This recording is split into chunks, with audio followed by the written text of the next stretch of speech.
Kontrolado ang buhay ni Samantha ng kanyang ama na si Don Victor. Sa mata ng lahat ay isa siyang perpektong tagapagmana ng kanilang kumpanya, ngunit sa likod ng magarang buhay ay may puso si Samantha na uhaw sa kalayaan. Hanggang sa nagkaroon ng lakas ng loob si Samantha na kumawala sa nakakasakal niyang buhay. Nagpanggap siyang isang labandera sa isang mayamang pamilya.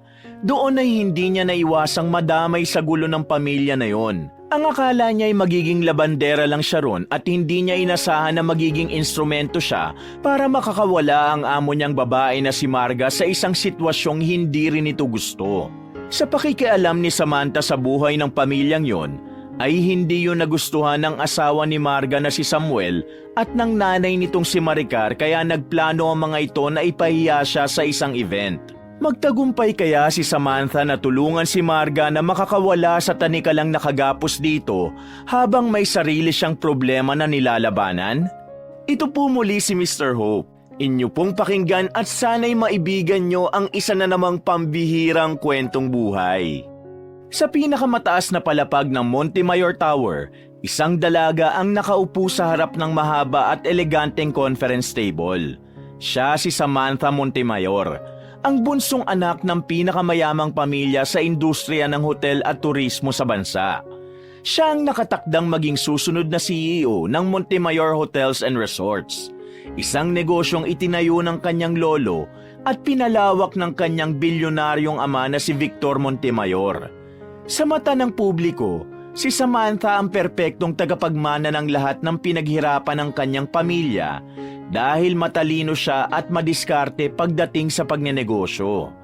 Ngunit sa likod ng karangyaan na meron si Samantha ay may lungkot na hindi kayang punan ng mga mamahaling damit at alahas. Ang totoo ay napipilitan lamang siya sa paghawak ng kanilang negosyo. Ibang propesyon ang nais na gawin ni Samantha at yon ay ang pagiging singer. Ngunit ang kanyang mga mata, sa likod ng tapang at kumpiyansa, may lungkot na hindi matanggal ng kahit anong mamahaling alahas o designer bag. Samantha, are you listening? Untag ni Don Victor kay Samantha.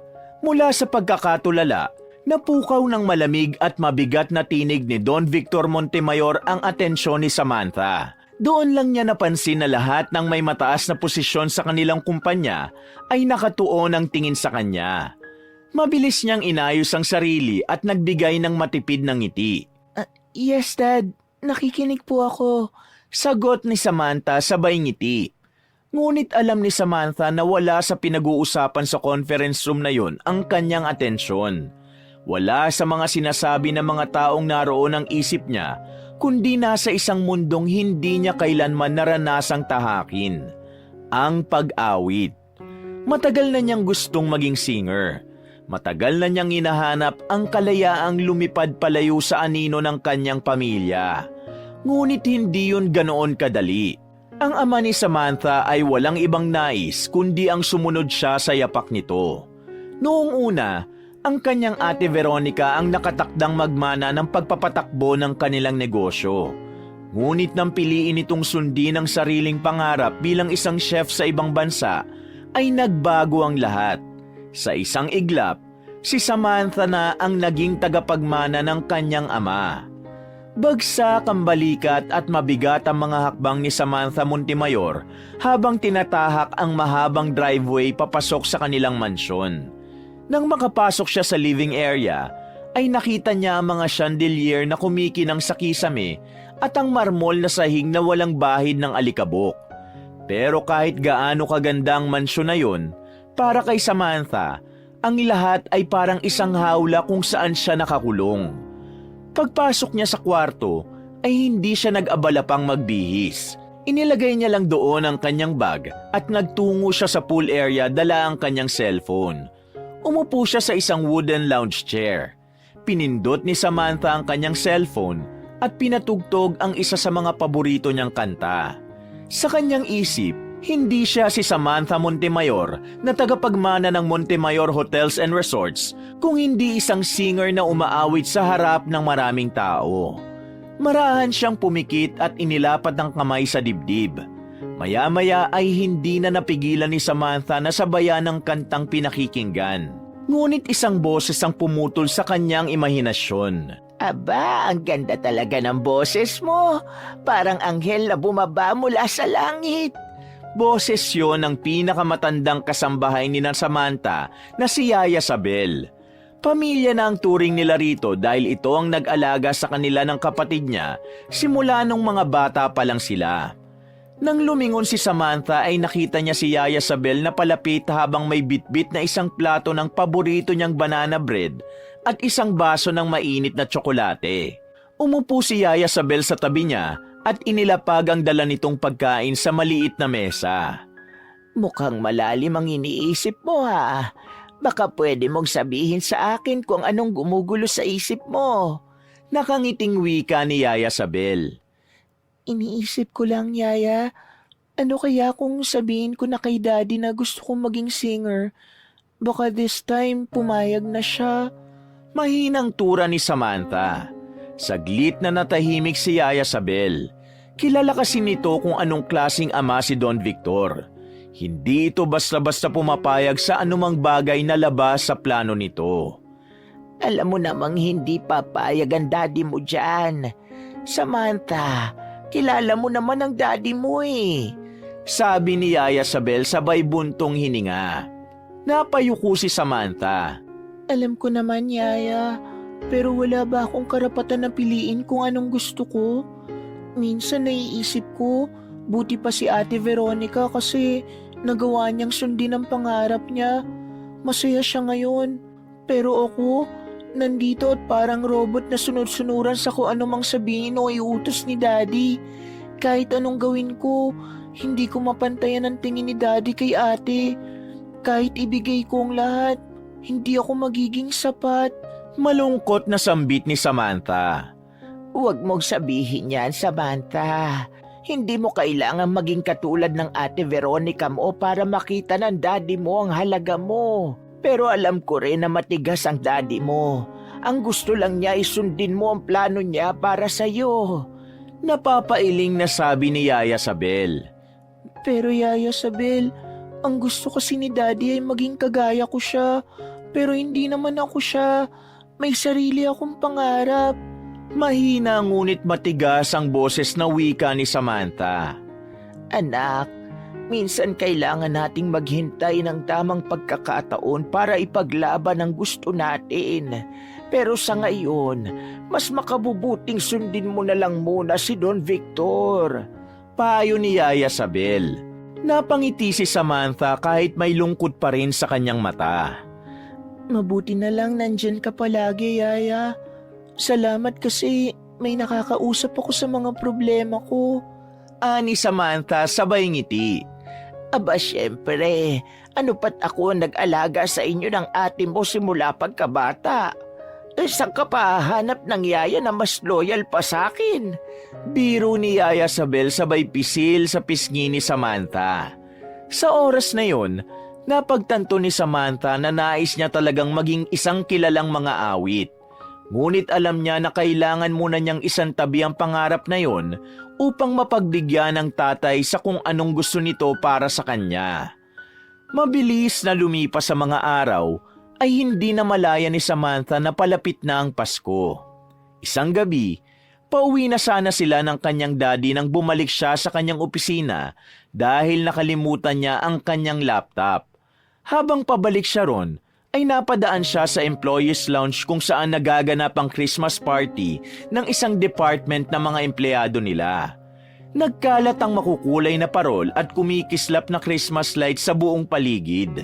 Napahinto si Samantha sa nakabukas na pinto upang panoorin ang mga empleyadong nagkakasiyahan. Napangiti siya at bahagyang naiinggit dahil nakakapagsaya ng gano'n ang mga ito na bagay na hindi niya nagagawa. May ilan ang nagsasayawan, may mga masayang kumakain sa buffet table at ang iba naman ay nagkukwentuhan. Sa gitna ng party, may isang empleyadang nakakita kay Samantha. Malaki ang ngiting kumaway ito sa kanya. Ma'am Samantha, pasok po kayo. Masayang bati ng isa sa mga staff. Naku, hindi na. Sige lang, ituloy niyo lang ang party niyo. Tanggi ni Samantha. Sige na ma'am, minsan lang naman to eh. Pangungumbinsi ng isa pa. Napatingin si Samantha sa mga empleyado. Ang ilan sa kanila ay matagal nang nagsisilbi sa Montemayor Hotels and Resorts. Nakita niya ang kasiyahan sa kanilang mga mata. Isang bagay na matagal na niyang hindi naranasan. Sige na nga. Malambing na sagot ni Samantha na naging dahilan para magpalakpakan ng lahat. Pumasok si Samantha sa silid na yon at naupo. Nang bigyan siya ng plato ay kumuha siya ng pagkain. Kumuha siya ng kaunti at nakipagkwentuhan. Ramdam niya ang init ng pagtanggap sa kanya ng mga empleyado nila. Ma'am Samantha, baka naman po pwede kayong kumanta. Biglang sigaw ng isang staff mula sa mini stage. Nanlaki ang mata ni Samantha. Ha? Ako? Hindi na, nakakahiya. Nangingiti niyang tanggi. Naku ma'am, alam namin maganda ang boses niyo. Sige na, Christmas naman eh. Pangungulit pa ng isa. Hinila siya ng isang empleyado papunta sa mini stage. Wala na siyang nagawa kundi kunin ang mikropono at huminga ng malalim. Okay, pero isang kanta lang ha. Sabi ni Samantha kaya muling nagpalakpakan ng lahat. Nagsimulang tumugtog ang piano accompaniment ng isang Christmas song at dahan-dahang ipinikit ni Samantha ang kanyang mga mata. Pagkatapos ng ilang segundo ay nagsimula siyang kumanta. Ang kanyang boses ay malambing at puno ng emosyon. Tahimik na nakinig ang lahat. Ngunit sa kalagitnaan ng pagkanta niya ay isang malaking boses ang dumagundong sa buong silid. Samantha! Malakas na sigaw ni Don Victor. Nagulat ang lahat at agad silang napalingon. Sa pinto ay nakatayo si Don Victor Montemayor. Matigas ang tingin nito kay Samantha at malinaw sa mukha nito ang galit at pagkadismaya. Napahinto si Samantha sa pagkanta. Biglang bumalik ang bigat ng realidad sa kanyang balikat. Ano ang ginagawa mo rito? Malamig na tanong ng kanyang ama. Daddy, Christmas party lang ito. Magpapaliwanag sana si Samantha pero agad siyang pinutol ng ama. Hindi ka entertainer. Hindi mo trabaho ang kumanta. Anong klaseng kahihiyan itong ginagawa mo? Matigas na sabi ni Don Victor. Daddy, wala naman po akong ginagawang masama. Katwiran ni Samantha. Tapos na ang kalokohan ito. Umuwi na tayo. Madiin na utos ni Don Victor. Napayuko ang ibang empleyado at walang gustong kumibo. Walang nagawa ang mga ito kundi panoorin ang pagbaba ni Samantha sa entablado at paglabas niya sa silid na yon. Mahigpit siyang hinawakan ni Don Victor sa braso at hinila siya nito palayo. Habang sakay ng isang mamahaling sasakyan pauwi sa kanilang bahay, ay dama ni Samantha ang galit na bumabalot kay Don Victor. Wala sa kanilang mag-amang nagsalita habang humaharurot ang sasakyan. Tahimik lang si Samantha, pero dama niya ang bigat ng tensyon sa loob ng sasakyan. Nakatitig lang siya sa labas ng bintana at pinagmamasda ng mga ilaw at nagtataas ang gusali ng syudad. Ngunit makalipas ang ilang minuto, ay hindi na natiis ni Samantha ang manahimik. Ano bang totoong ikinagagalit mo, Daddy? Ang pagkanta ko o ang pakikisalumuha ko sa mga empleyado natin? Basag ni Samantha sa katahimikan. Pareho. Samantha, ikaw ang future CEO ng kumpanya. Dapat alam mo kung kanino ka lang dapat makikisalamuha. Hindi mo sila ka-level. Hindi mo sila kaibigan. Hindi mo kailangan makisama sa kanila. Maotoridad na sagot ni Don Victor.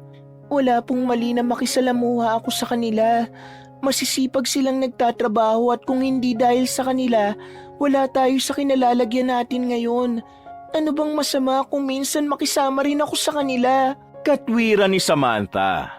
Samantha, hindi mo naiintindihan. Kung gusto mong respetuhin ka bilang isang Montemayor, kailangan mong panindigan ang pagiging isang Montemayor. Kapag palagi ka nakikisalamuha sa kanila, hindi ka na nila rerespetuhin. Sambit ni Don Victor. At tungkol naman sa pagkanta mo, matagal na tayong nagkasundo dyan. Hindi ka nakakanta. Dugtong pa nito. Mas lalong nanikip ang dibdib ni Samantha. Alam ng ama niya kung gaano niya kamahal ang pagkanta. Alam nitong yun ang pangarap niya. At higit sa lahat, alam ng ama niya kung sino ang nagbigay sa kanya ng pangarap na yon. Ang kanyang ina. Ang huling babaeng minahal ko na pinili ang pagkanta kaysa sa pamilya niya ay iniwan ako. Hindi lang niya ako iniwan para sa pagkanta, kundi para sa ibang lalaki. May pait na wika ni Don Victor. Pero hindi ako si Mami. Hindi naman porkit susundin ko ang pangarap ko ay iiwan na kita. Sagot ni Samantha habang pilit na pinananatiling matatag ang tinig. Tumigil ka na sa pamimilit sa akin sa bagay na yan. Dahil kahit kailan ay hindi ko hahayaan na kumanta ka at maging isang singer. Nagkakaintindihan ba tayo? Matigas na wika ni Don Victor. Opo, Daddy. Sagot na lang ni Samantha para hindi na humaba ang diskusyon nila ni Don Victor. Sa bawat araw, pagmulat pa lang ng mga mata ni Samantha, ay naghihintay na ang listahan ng kanyang mga gawain. Mga meeting kasama ang mga executive, pag-aaral ng financial reports, at pagsasanay kung paano mamuno sa kanilang kumpanya. Isa yung buhay at responsibilidad na hindi niya kailanman pinili. Sa kabila ng marangyang opisina at engranding titulo bilang tagapagmana ng kumpanya, isang bilanggo si Samantha sa sarili niyang buhay. Ang bawat hakbang niya ay ginagabayan ng mga utos ng kanyang ama. Kailangang perpekto ang kilos niya. Kailangang ipakita niyang karapat-dapat siya. Kaya isang bagay ang malinaw kay Samantha. Hindi niya kailanman maaaring sundin kung ano talaga ang pangarap niya. Maraming beses nang sumagi sa isip ni Samantha ang pagiging singer. Sa tuwing napapadaan siya sa isang cafe kung saan may tumutugtog na banda o sa tuwing nakakarinig siya ng live performance sa isang event, ay nakakaramdam siya ng matinding inggit. Iniisip niya kung paano kaya kung siya ang nasa entablado at siya ang may hawak ng mikropono. Pero mabilis niyang pinapatay ang pangarap na yon dahil hindi yun ang mundong itinakda para sa kanya. Pagod na si Samantha na maging perpekto. Pagod na siyang sundin ang nais ng kanyang ama. Pero tulad ng laging ginagawa niya, isinasantabi niya ang pagod at tinatapos niya ang kanyang araw bilang si Samantha Montemayor, ang tagapagmana ng kumpanya ng kanyang amang bilyonaryo. Dahil sa mundong ginagalawan niya, ang pangarap niya na maging isang mga awit ay isang bagay na hindi niya pwedeng abutin.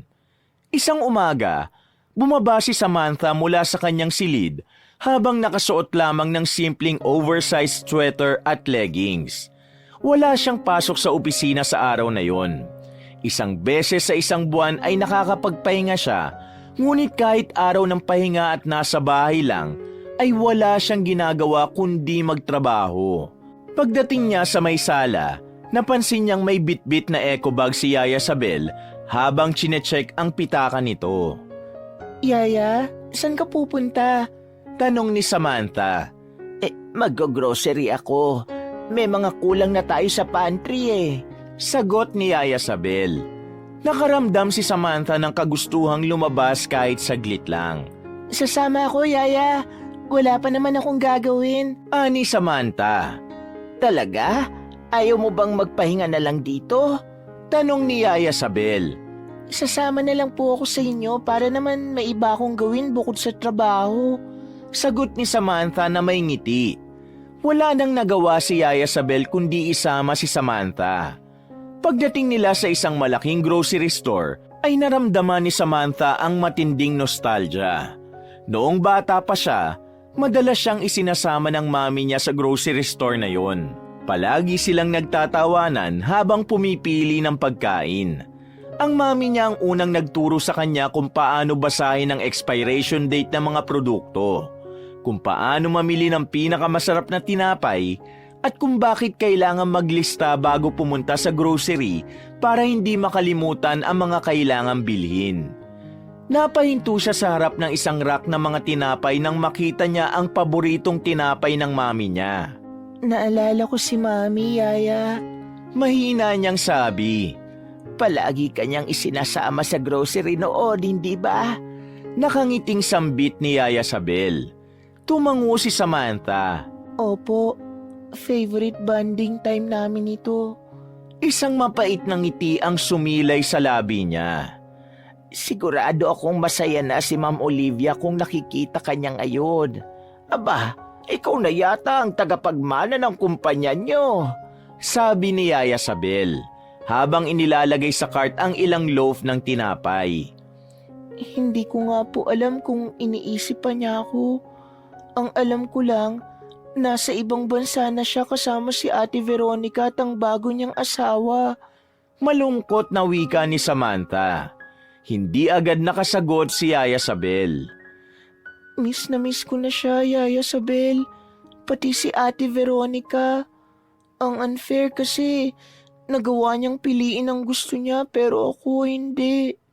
Mahina at puno ng lungkot na sabi ni Samantha. Hinawakan ni Yaya Sabel ang kamay niya at marahang pinisil.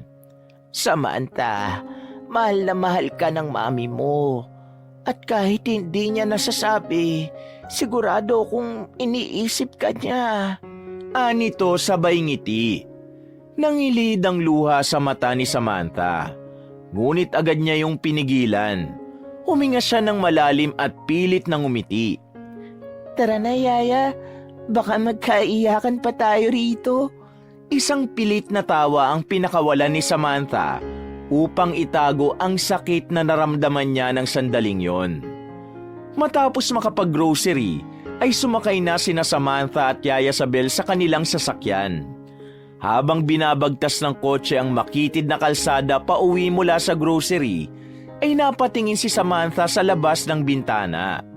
May mga makukulay na banderitas na nakasabit sa magkabilang gilid ng daan. Sa bawat kanto ay may mga taong abala sa pag-aayos ng mga mesa, naglalagay ng ilaw at naghahanda ng iba't ibang palaro. Mukhang may paparating na pista rito. Bulong ni Samantha sa sarili. Napansin din ni Samantha na may isang malawak na bakanting lupa sa gilid ng kalsada. At sa gitna nun ay may isang entablado na may makukulay na ilaw at palamuti. May isang malaking tarpaulin sa itaas at doon niya nabasa ang mga salitang nagpabilis ng tibok ng kanyang puso. Gabi ng mga bituin, singing contest. Napakunot ang noon niya at agad niyang tinapik si Yaya Sabel. Yaya, may singing contest pala dito. Sabi ni Samantha na may bahagyang saya sa boses. Baka gusto mong tignan. Tura ni Yaya Sabel. Sandaling nag-isip si Samantha. Hindi naman sila nagmamadaling umuwi at gusto niyang makita ang entablado ng mas malapitan. Sige, Yaya. Pwede bang huminto muna tayo saglit? Tanong niya. Narinig yun ng driver. Kaya ipinarada nito ang sasakyan sa tabi ng kalsada. Bumaba sina Samantha at Yaya Sabel at naglakad papunta sa entablado. Maraming tao ang abala sa pag-aayos ng upuan, sound system at ilaw. May ilan ding mga kabataang mukhang kalahok sa patimpalak.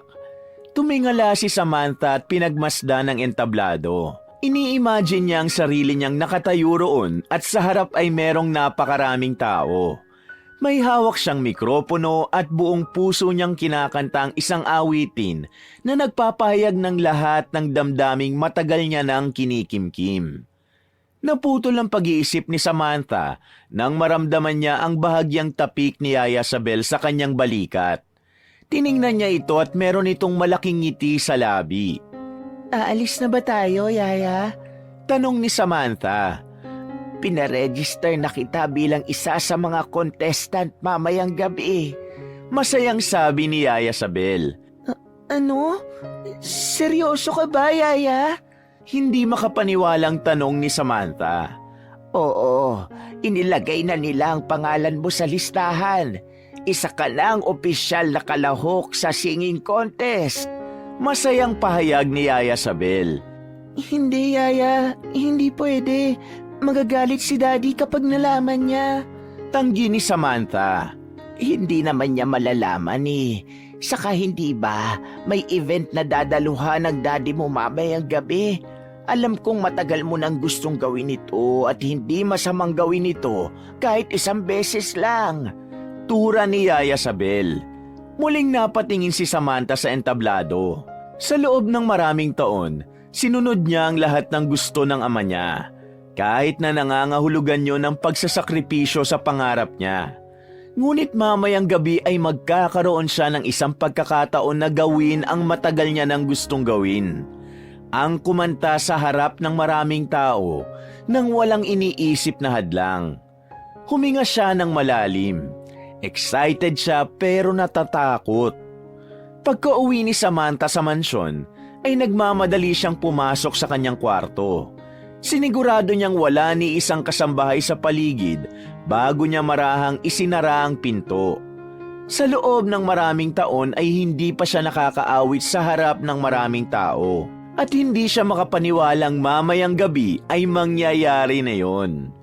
Ikinunik ni Samantha ang cellphone niya sa speaker sa silid niya at nang pindutin niya ang play button sa kanyang cellphone, pinuno ang silid niya ng tunog ng -1 ng kantang napili niya para sa kompetisyon. Nagsimulang kumanta si Samantha. Sa una, mahina at may kabang pag-awit niya dahil nasanay siyang itago ang kanyang tinig ng napakaraming taon. Kaya parang hindi niya agad maibigay ang buong emosyon ng kanta. Pero habang tumatagal, mas lumalakas at mas nagiging malaya ang pag-awit niya. Napapapikit siya at hinahayaang lumutang ang bawat salita ng awitin na nagmumula sa kanyang puso. Sa bawat liriko ay parang nararamdaman ni Samantha ang presensya ng kanyang ina. Ang babaeng minsang nagpakita sa kanya kung paano ipahayag ang sarili sa pamamagitan ng kanta. Noong bata pa siya, madalas silang kumakanta ng magkasama. Minsan ay nagtutungo pa sila sa karaoke bar para lang kumanta. Ngunit ng sandaling yon, ay mag-isa na lang siyang umaawit. Pagkatapos ng isang buong rehearsal, napahawak si Samantha sa kanyang dibdib. Mabilis ang tibok ng puso niya, hindi lang dahil sa excitement, kundi dahil sa takot na baka mahuli siya ng kanyang ama. Pero inalis niya yon sa kanyang utak dahil ang gusto niya ay ma-enjoy ng gusto ang pagsali niya sa singing contest mamayang gabi. Kinagabihan, matapos ang hapunan ay tumayo na agad si Don Victor. Suot nito ang isang mamahaling itim na suit. Alam ni Samantha na sa gabing yun ay aalis ang ama niya dahil may pupuntahan nitong mahalagang event. Samantha, hindi ka ba talaga sasama? Diretsyong tanong ni Don Victor. Masama po ang pakiramdam ko, Daddy. Para pong lalagnatin ako eh. Sagot ni Samantha na nilagyan ng bahagyang paos ang kanyang boses upang maging kapani-paniwala ang kanyang pagsisinungaling. Saglit siyang tinignan ni Don Victor na para bang inaalam nito kung nagsasabi siya ng totoo. Magpahinga ka na lang. Uminom ka ng gamot. Hindi ka pwede magkasakit dahil may meeting tayo bukas. Paalala ni Don Victor. Tumayo ito at kinuha na ang coat at naglakad palabas ng kanilang bahay. Nang tuluyan ng makalabas si Don Victor ng pinto, ay napatingin si Samantha kay Yaya Sabel at agad silang nagtawanan. Akala ko hindi makakalusot, Yaya. Bulong ni Samantha habang pigilang halakhak. Hindi ako papayag na hindi ka makaalis ngayong gabi. Sagot ni Yaya Sabel. Wala nang inaksayang oras si Samantha. Agad siyang sumugod sa kanyang walk-in closet at sinimulang maghanap ng maisusuot. Sinundan siya ni Yaya Sabel at sinamahan siyang pumili. Samantha, maganda ba itong pulang dress? Tanong ni Yaya Sabel habang hawak ang isang eleganteng damit. Parang masyadong formal naman po yan. Gusto ko yung comfortable pero stylish. Sagot ni Samantha. Maya-maya ay nakapili na si Samantha ng isusuot. Isang fitted white top, high-waisted jeans at isang pares ng puting sneakers. Ayaw niyang masyadong agaw pansin. Pero gusto rin niyang maganda ang kanyang itsura sa entablado. Ang ganda mo, Samantha! Ani Yaya Sabel habang inaayos ang buhok ni Samantha. Nambola ka pa talaga, Yaya. Tawa ni Samantha. Matapos ang huling tingin sa salamin, huminga ng malalim si Samantha. Ramdam niya ang kaba. Pero higit doon ay nangingibabaw ang saya at excitement. Tahimik silang lumabas ng mansyon at siniguro nilang walang makakakita sa kanila. Sumakay si Samantha sa isa sa mga sasakyan nila na isang black sedan. Umupo si Yaya Sabel sa tabi niya habang si Samantha ang nasa driver's seat. Habang pinapaandar ni Samantha ang sasakyan, hindi niya mapigilan ang ngiti sa kanyang labi. Yun ang unang pagkakataon na gagawin niya ang gusto niya nang walang pumipigil at humahad lang sa kanya.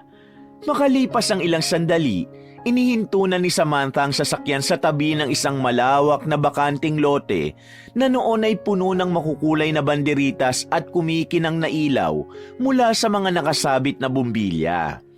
Napakaraming tao ang naroon.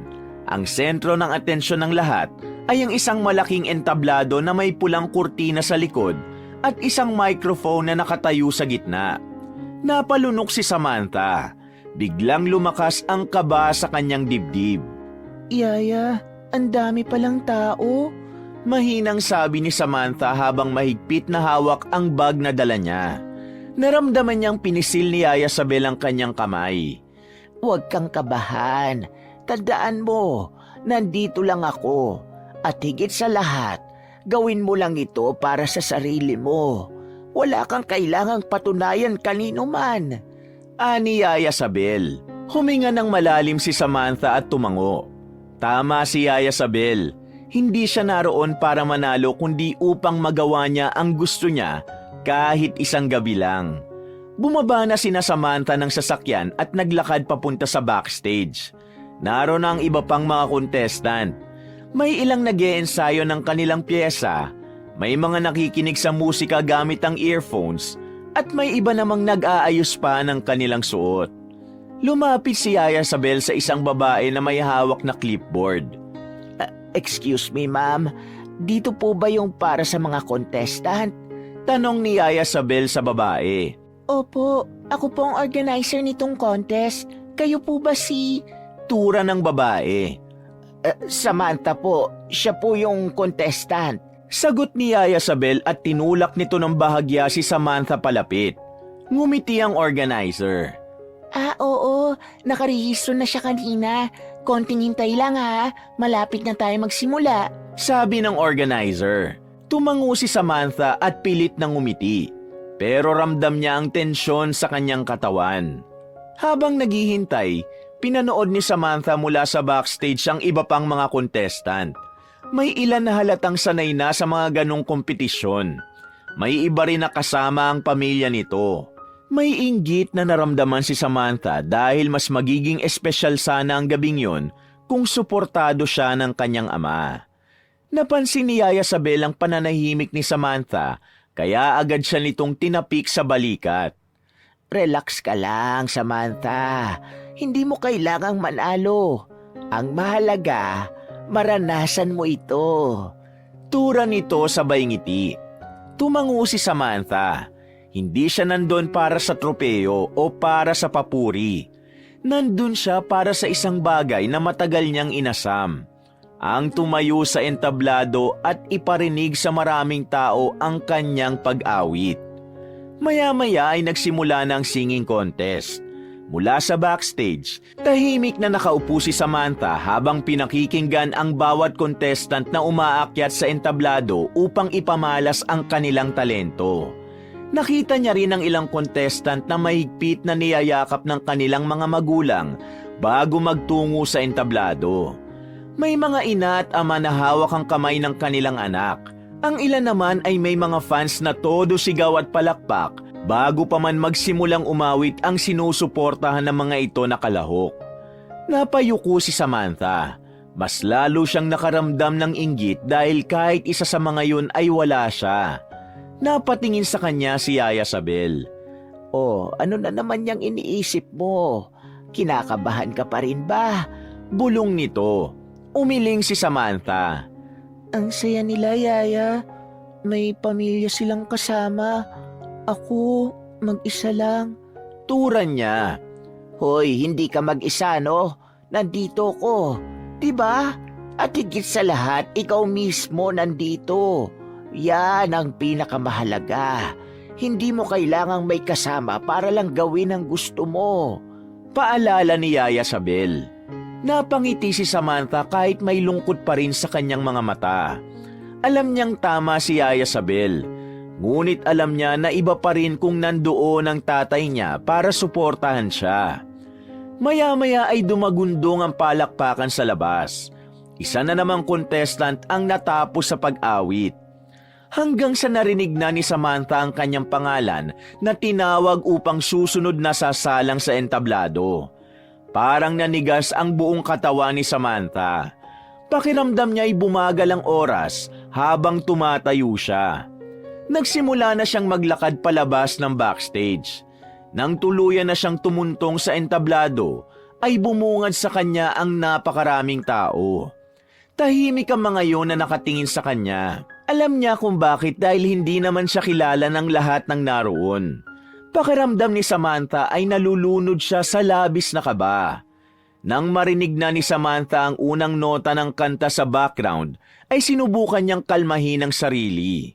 Mahigpit niyang hinawakan ng mikropono. Huminga siya ng malalim at pumikit.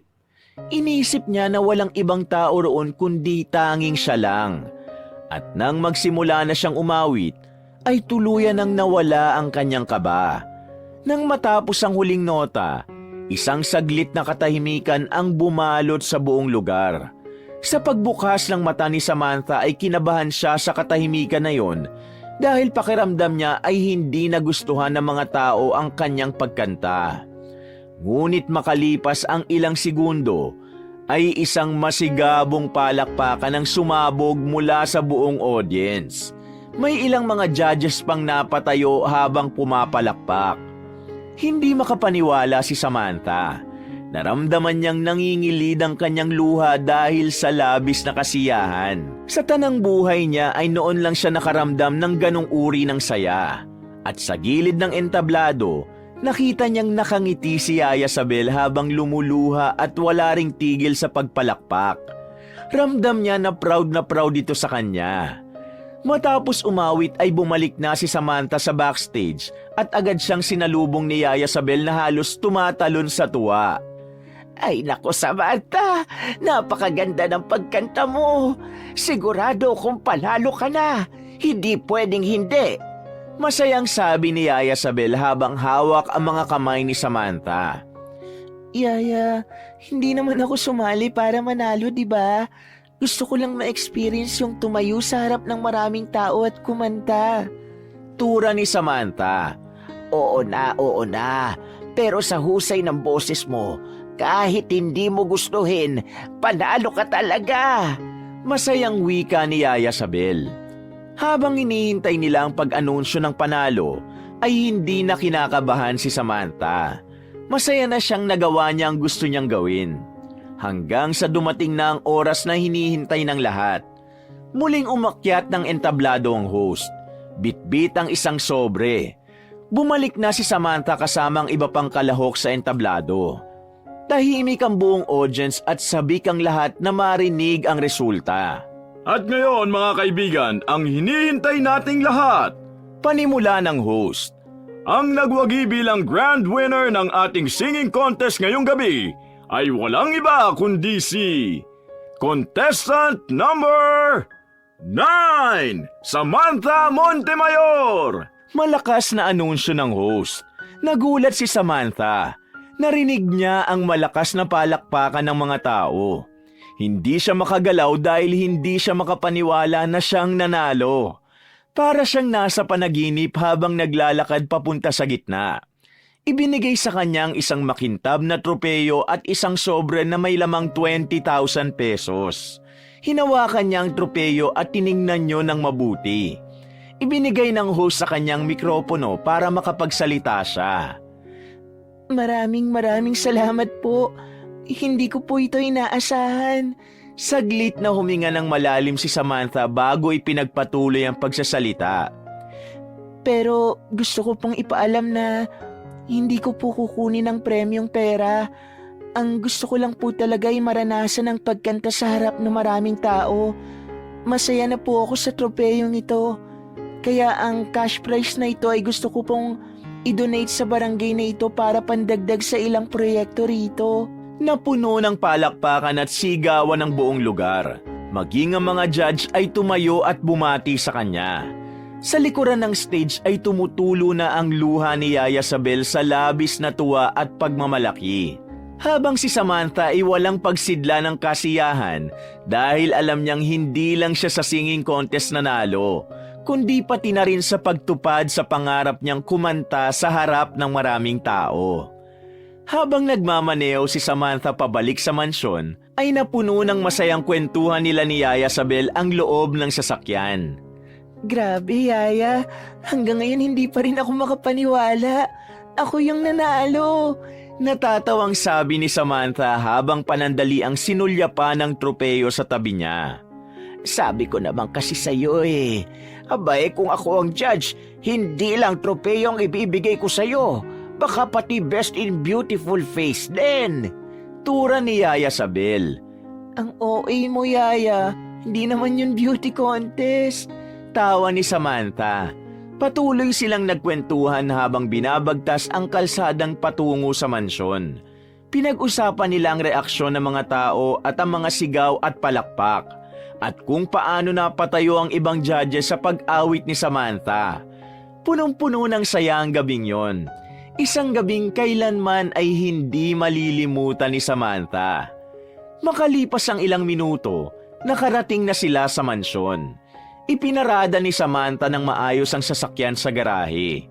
Saka bumaba na silang dalawa ni Yaya Sabel. Hawak-hawak ni Samantha ang tropeyo at kahit alam niyang hindi yun mamahalin, ay yun ang pinakamahalagang bagay na meron siya ng sandaling yon. Habang naglalakad sila papunta sa mansyon, napatingin si Samantha sa malaking bintana ng bahay nila. Tahimik ang buong paligid. Walang indikasyong may ibang tao sa loob maliban sa mga kasambahay na siguradong natutulog na. Biglang napaisip si Samantha at napalingon kay Yaya Sabel. Yaya, sa tingin mo nakauwi na kaya si Daddy? Tanong ni Samantha na may halong kaba sa boses. Nako, imposibleng nakauwi na siya. Kilala mo naman si Don Victor, di ba? Kapag may event, siguradong madaling araw na yun nakakauwi. Tugon ni Yaya Sabel. Dahil sa sagot ni Yaya Sabel ay nawala ang kaba ni Samantha. Nagpatuloy sila sa paglalakad papasok ng bahay. Alam niyang hindi magugustuhan ng kanyang ama ang ginawa niyang pagsali sa contest. Pero alam niyang ang bagay na yon ay mananatiling sikreto sa pagitan nila ni Yaya Sabel. Pagkapasok ni Samantha at Yaya Sabel sa living area, ay agad na binuksan ni Yaya ang ilaw. Nagimbal sila nang makita si Don Victor na nakaupo sa sofa habang ang mukha nito ay puno ng inis at panlalamig. Matalim ang titig nito kay Samantha dahilan upang bumigat ang pakiramdam ng dalaga. Saan ka galing, Samantha? Malamig ngunit matalim na tanong ni Don Victor. Hindi nakasagot si Samantha. Pakiramdam niya ay umurong ang dila niya sa labis na takot. Tumayo si Don Victor mula sa pagkakaupo at mabigat ang mga hakbang na lumapit kay Samantha. Akala mo ba hindi ko malalaman kung saan ka nagpunta? Pinabantayan kita sa isa sa mga driver natin. Sinundan ka niya kung saan ka nagpunta at nagsumbong siya sa akin. Sinabi niya na sumali ka sa isang singing contest sa isang barangay. Bulyaw ni Don Victor. Wala naman pong masama sa ginawa ko, Daddy. Nanginginig ang boses na wika ni Samantha. Hindi ka ba nahihiya na sumali ka sa isang pambarangay na singing contest? Wala ka bang pera at pati sa ganyang kalokohan na contest ay sumasali ka, Samantha? Nanunuyang tanong ni Don Victor. Hindi po ako sumali doon para sa pera. Sumali ako para maranasan kung paano kumanta sa harap ng maraming tao. Paliwanag ni Samantha. Hindi ka talaga nag-iisip. Paano kung may kumuha ng video habang kumakanta ka? Paano kung ilagay yon sa social media at mapanood ng mga kakilala natin? Ano na lang ang iisipin nila? Napapailing na sambit ni Don Victor. Napuno ng hinanakit ang puso ni Samantha. Pakiramdam niya ay tinapakan ng kanyang ama ang lahat ng kasiyahan na kanyang naramdaman kanina lamang. Wala po akong pakialam sa sasabihin ng ibang tao, Daddy. Ang mahalaga, ginawa kong gusto ko at makakapagpasaya sa akin. Emosyonal na paliwanag ni Samantha. Lalong nagdilim ang mukha ni Don Victor. Lumingon ito kay Yaya Sabel at galit na dinuro ito. At ikaw, Sabel, ikaw ang dapat na nagpipigil kay Samantha sa mga kalokohan niya. Pero anong ginawa mo? Kinukonsinti mo pa talaga siya. Hinahayaan mo siyang suwayin ako. Galit na wika ni Don Victor kay Yaya Sabel. Walang kasalanan dito si Yaya Sabel, Daddy. Ako may gusto nito. Sinuportahan niya lang ako. Pagtatanggol ni Samantha kay Yaya Sabel. Maitim na tiningnan ni Don Victor si Samantha. Hindi inasahan ni Samantha ang sunod na ginawa ng kanyang ama. Bigla nitong kinuha ang trophy na hawak niya. Wag, Daddy. Ibalik mo sa akin yan. Malakas na sigaw ni Samantha. Ngunit wala nang nagawa pa si Samantha nang malakas na ibinalibag ni Don Victor ang trophy sa sahig. Nabasag yun at kumalat ang ilang piraso nun. Hindi pa ito nakontento at ilang beses nitong tinapaktapakan ang trophy hanggang sa tuluyan na yung nasira. Mas pinahalaga mo pa ang basurang trophy na yan kesa sa kahihiyan ng ating pamilya sa mga ginagawa mo. Ayoko nang mauulit ito, Samantha. May pagbabantang tura ni Don Victor bago ito tumalikod at naglakad papunta sa ikalawang palapag ng mansyon. Nanatili si Samantha sa kinatatayuan niya. Nanginig ang buong katawan niya habang nakatingin sa sirang trophy na simbolo ng pagkapanalo niya sa isang singing contest ng gabing yon. Maya-maya ay tuluyan ang bumagsak ang kanyang luha. Agad naman siyang niyakap ni Yaya Sabel at hindi na ito nagsalita. Habang humahagulgol si Samantha, isa lang ang nasa isip niya. Hindi na niya kayang hayaan ang ama niyang kontrolin ang buhay niya. Gagawa siya ng paraan upang makaalis sa poder nito at ipakita rito na kaya niyang mabuhay kahit wala ito sa kanyang tabi. Isang gabi, nakadapa si Samantha sa kanyang kama habang mahigpit na yakap ang isang unan. 2 araw na siyang hindi lumalabas ng kanyang kwarto. Hindi siya sumasabay sa hapunan. Hindi rin siya bumababa sa sala. Paulit-ulit na bumabalik sa isip niya ang ginawa ng kanyang ama na pagbasag sa trophy niya. Maya-maya ay may marahang kumatok sa pinto ng kwarto ni Samantha. Bumukas yun at pumasok si Yaya Sabel na may dalang tray. Meron doong isang mangkok ng sopas, tinapay at tubig. Inilapag nito ang tray sa maliit na lamesa sa tabi ng kama ni Samantha. Umupo si Yaya Sabel sa gilid ng kama at tinawakan ang kamay ni Samantha. Hindi ka na naman kumain, Samantha. Ipinagluto kita ng sopas para mainitan ang sikmura mo. Malambing na sabi ni Yaya Sabel. Bumalikwa si Samantha. Umupo siya sa ibabaw ng kama. Yaya, bakit ganun si Daddy? Hindi ba niya ako mahal? May kasamang hinanakit na tanong ni Samantha. Mahal ka ng Daddy mo. Yun nga lang sa ibang paraan niya na ipapakita ang pagmamahal niya sa'yo. Tugon ni Yaya Sabel. Kung mahal niya ako, bakit hindi niya na lang ako hayaan sa gusto kong gawin? Hindi naman na ako bata. Buong buhay ko wala akong ginawa kundi intindihin siya. Lagi kong sinusunod ang gusto niya. Pero kahit kailan, hindi naman niya ako inintindi. Paglalabas ng sama ng loob ni Samantha, napayuko si Yaya Sabel. Tila wala itong maisagot sa sinabi ni Samantha. Yaya, gusto ko nang makalaya rito. Ayoko nang mabuhay sa ilalim ng anino niya. Gusto kong magkaroon ng buhay na ako mismo ang masusunod. Mariing sambit ni Samantha.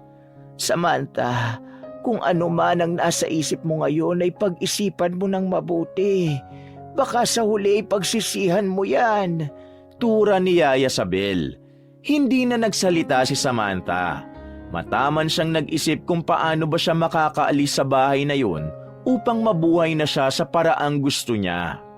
Isang umaga, palabas na sana ng bahay si Samantha para pumasok sa trabaho nang mapansin niya si Yaya Sabel na nakaupo sa sofa habang hawak ang cellphone nito. Nakakunot ang noo ng matanda at tila malalim ang iniisip. Yaya, may problema ba? Tanong ni Samantha habang bakas ang pag-aalala sa kanyang tinig. Napabuntong hininga si Yaya Sabel bago nag-angat ng tingin. Tumawag kasi ang pamangkin ko. Humihingi siya ng tulong. Tugon ni Yaya Sabel. Anong klaseng tulong? Tanong ni Samantha. Magre-resign na kasi siya sa pinagtatrabahuhan niyang pamilya bilang labandera. Pero ang problema, hindi siya pinapayagang umalis hanggat wala siyang mahahanap na kapalit. Paliwanag ni Yaya Sabel. Biglang natigilan si Samantha nang may pumasok na ideya sa isipan niya. Lumapit siya kay Yaya Sabel at tumabi rito. Yaya, ako na lang ang papalit sa kanya. Pabulong na sambit ni Samantha. Nanlaki ang mata ni Yaya Sabel. Saglit itong natigilan bago napatawa. Ano bang klaseng biro yan, Samantha? Tawa ni Yaya Sabel. Hindi po ako nagbibiro. Seryoso ko. Tura ni Samantha. Huminto sa pagtawa si Yaya Sabel nang maramdaman na seryoso talaga siya sa kanyang sinabi. Yaya, matagal ko nang iniisip na umalis sa bahay na to. Pero hindi ko alam kung paano. Pero binigyan mo ko ng idea kung paano ko yun magagawa. Hindi iisipin ni Daddy na magtatrabaho ako bilang labandera. Mahihirapan siyang hanapin ako. Paliwanag ni Samantha. Pero hindi madali ang ganong trabaho. Isa pa, sigurado kong magagalit si Don Victor kapag nalaman niyang tinulungan kitang makaalis dito. May takot sa boses na wika ni Yaya Sabel. Hindi naman po niya malalaman eh. Isa pa, wala na akong pakialam kung magalit man siya. Tura ni Samantha. Nag-alangan si Yaya Sabel ngunit hindi pa rin sumuko si Samantha. Kahit 1 buwan lang, Yaya. Subukan ko lang. Kung hindi ko kakayanin, babalik ako rito. Promise po. Pumayag na po kayo. Pagsusumamo ni Samantha.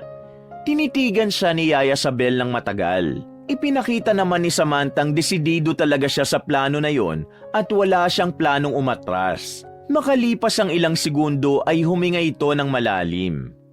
Sige, kung yan ang gusto mo, tutulungan kita. Pero siguruhin mo lang na hindi ito malalaman ng daddy mo. Ani Yaya Sabel. Maraming salamat, Yaya. Sa labis na tuwa ni Samantha ay mahigpit niyang nayakap si Yaya Sabel. Kinagabihan, habang tahimik ang buong mansyon, ay marahang lumabas si Samantha mula sa kanyang kwarto habang dala ang isang maliit na maleta. Pinakiramdaman niya ang paligid at nang masiguro niyang wala nang gising sa bahay na yon maliban sa kanya, ay bumaba na siya ng hagdan. Binuksan niya ang main door at bago tuluyang lumabas, ay sinulyapan niya sa huling pagkakataon ang bahay kung saan siya isinilang at lumaki. Matapos yon ay humugod siya ng malalim na paghinga at humakbang palabas. Sa labas, isang taxi ang nakaabang sa kalsada. Halos sumabog ang dibdib ni Samantha sa kaba at pananabik. Mabilis siyang lumapit sa taxi at binuksan ang pinto sa backseat. Pagkaupo niya sa loob, ibinigay niya sa driver ang isang papel. Diyan po tayo pupunta, kuya. Mahinang sabi ni Samantha. Kinuha ng driver ang papel at binasa ang address na nakasulat doon. Yun ang address ng pamilyang pinagtatrabahuhan ng pamangkin ni Yaya Sabel. Habang umaandar ang taxi, hindi na iwasan ni Samantha ang lumingon sa bahay nila.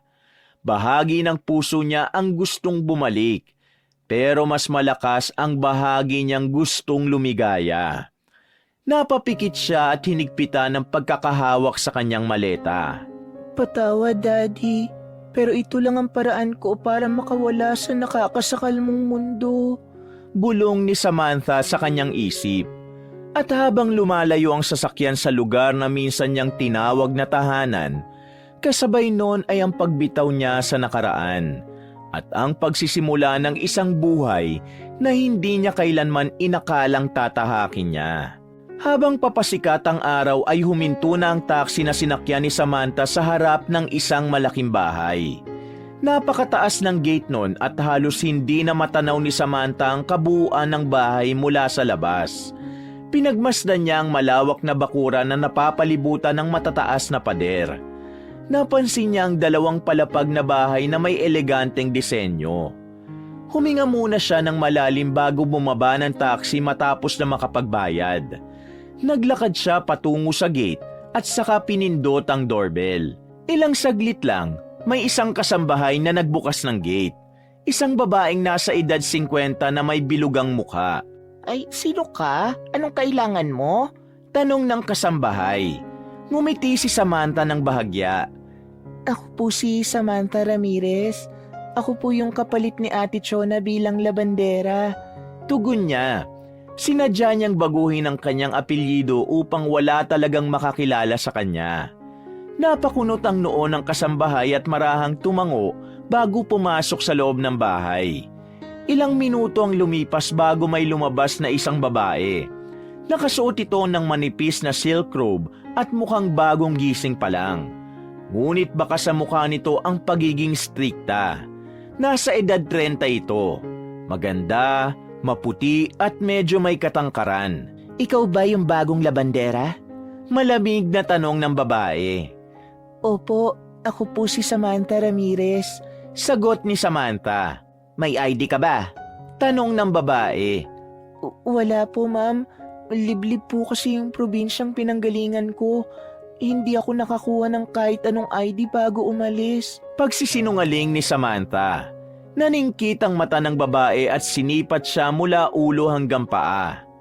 Sa bagay, nasabi naman na sa akin ni Chona na Samantha Ramirez ang pangalan ng kapalit niya. Pero sandali, labandera ka ba talaga? Ang kinis ng balat mo ah. Sanay ka ba talaga sa mabibigat na gawain? Nagdududang tanong ng babae. Ngumiti si Samantha at mabilis na nag-isip ng sagot.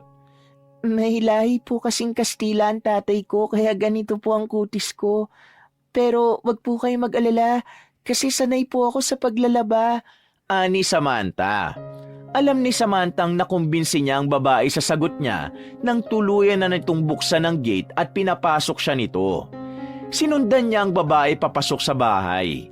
Hindi niya napigilang mapahanga sa napakagarang interior. Ang bawat pader ay may mamahaling dekorasyon. Ang chandelier sa sala ay kumikinang at ang mga mamahaling furniture ay tila mula pa sa mga high-end na showroom. Huminto ang babae sa gitna ng sala at humarap kay Samantha. Ako si Marga Ortega. Ako at ang biyenan ko ang madalas mong makakasama dito. Kaya makinig kang mabuti sa mga utos ko. Seryosong wika ni Marga.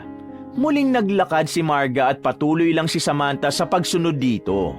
Habang naglalakad sila patungo sa kanyang magiging kwarto, napadaan sila sa dining area. Doon ay may dalawang taong nakaupo. Isang babae na nasa 50 taong gulang na at isang lalaking nasa 30. Ang babae ay may matapang na aura. Ang lalaking kasama naman nito ay gwapo.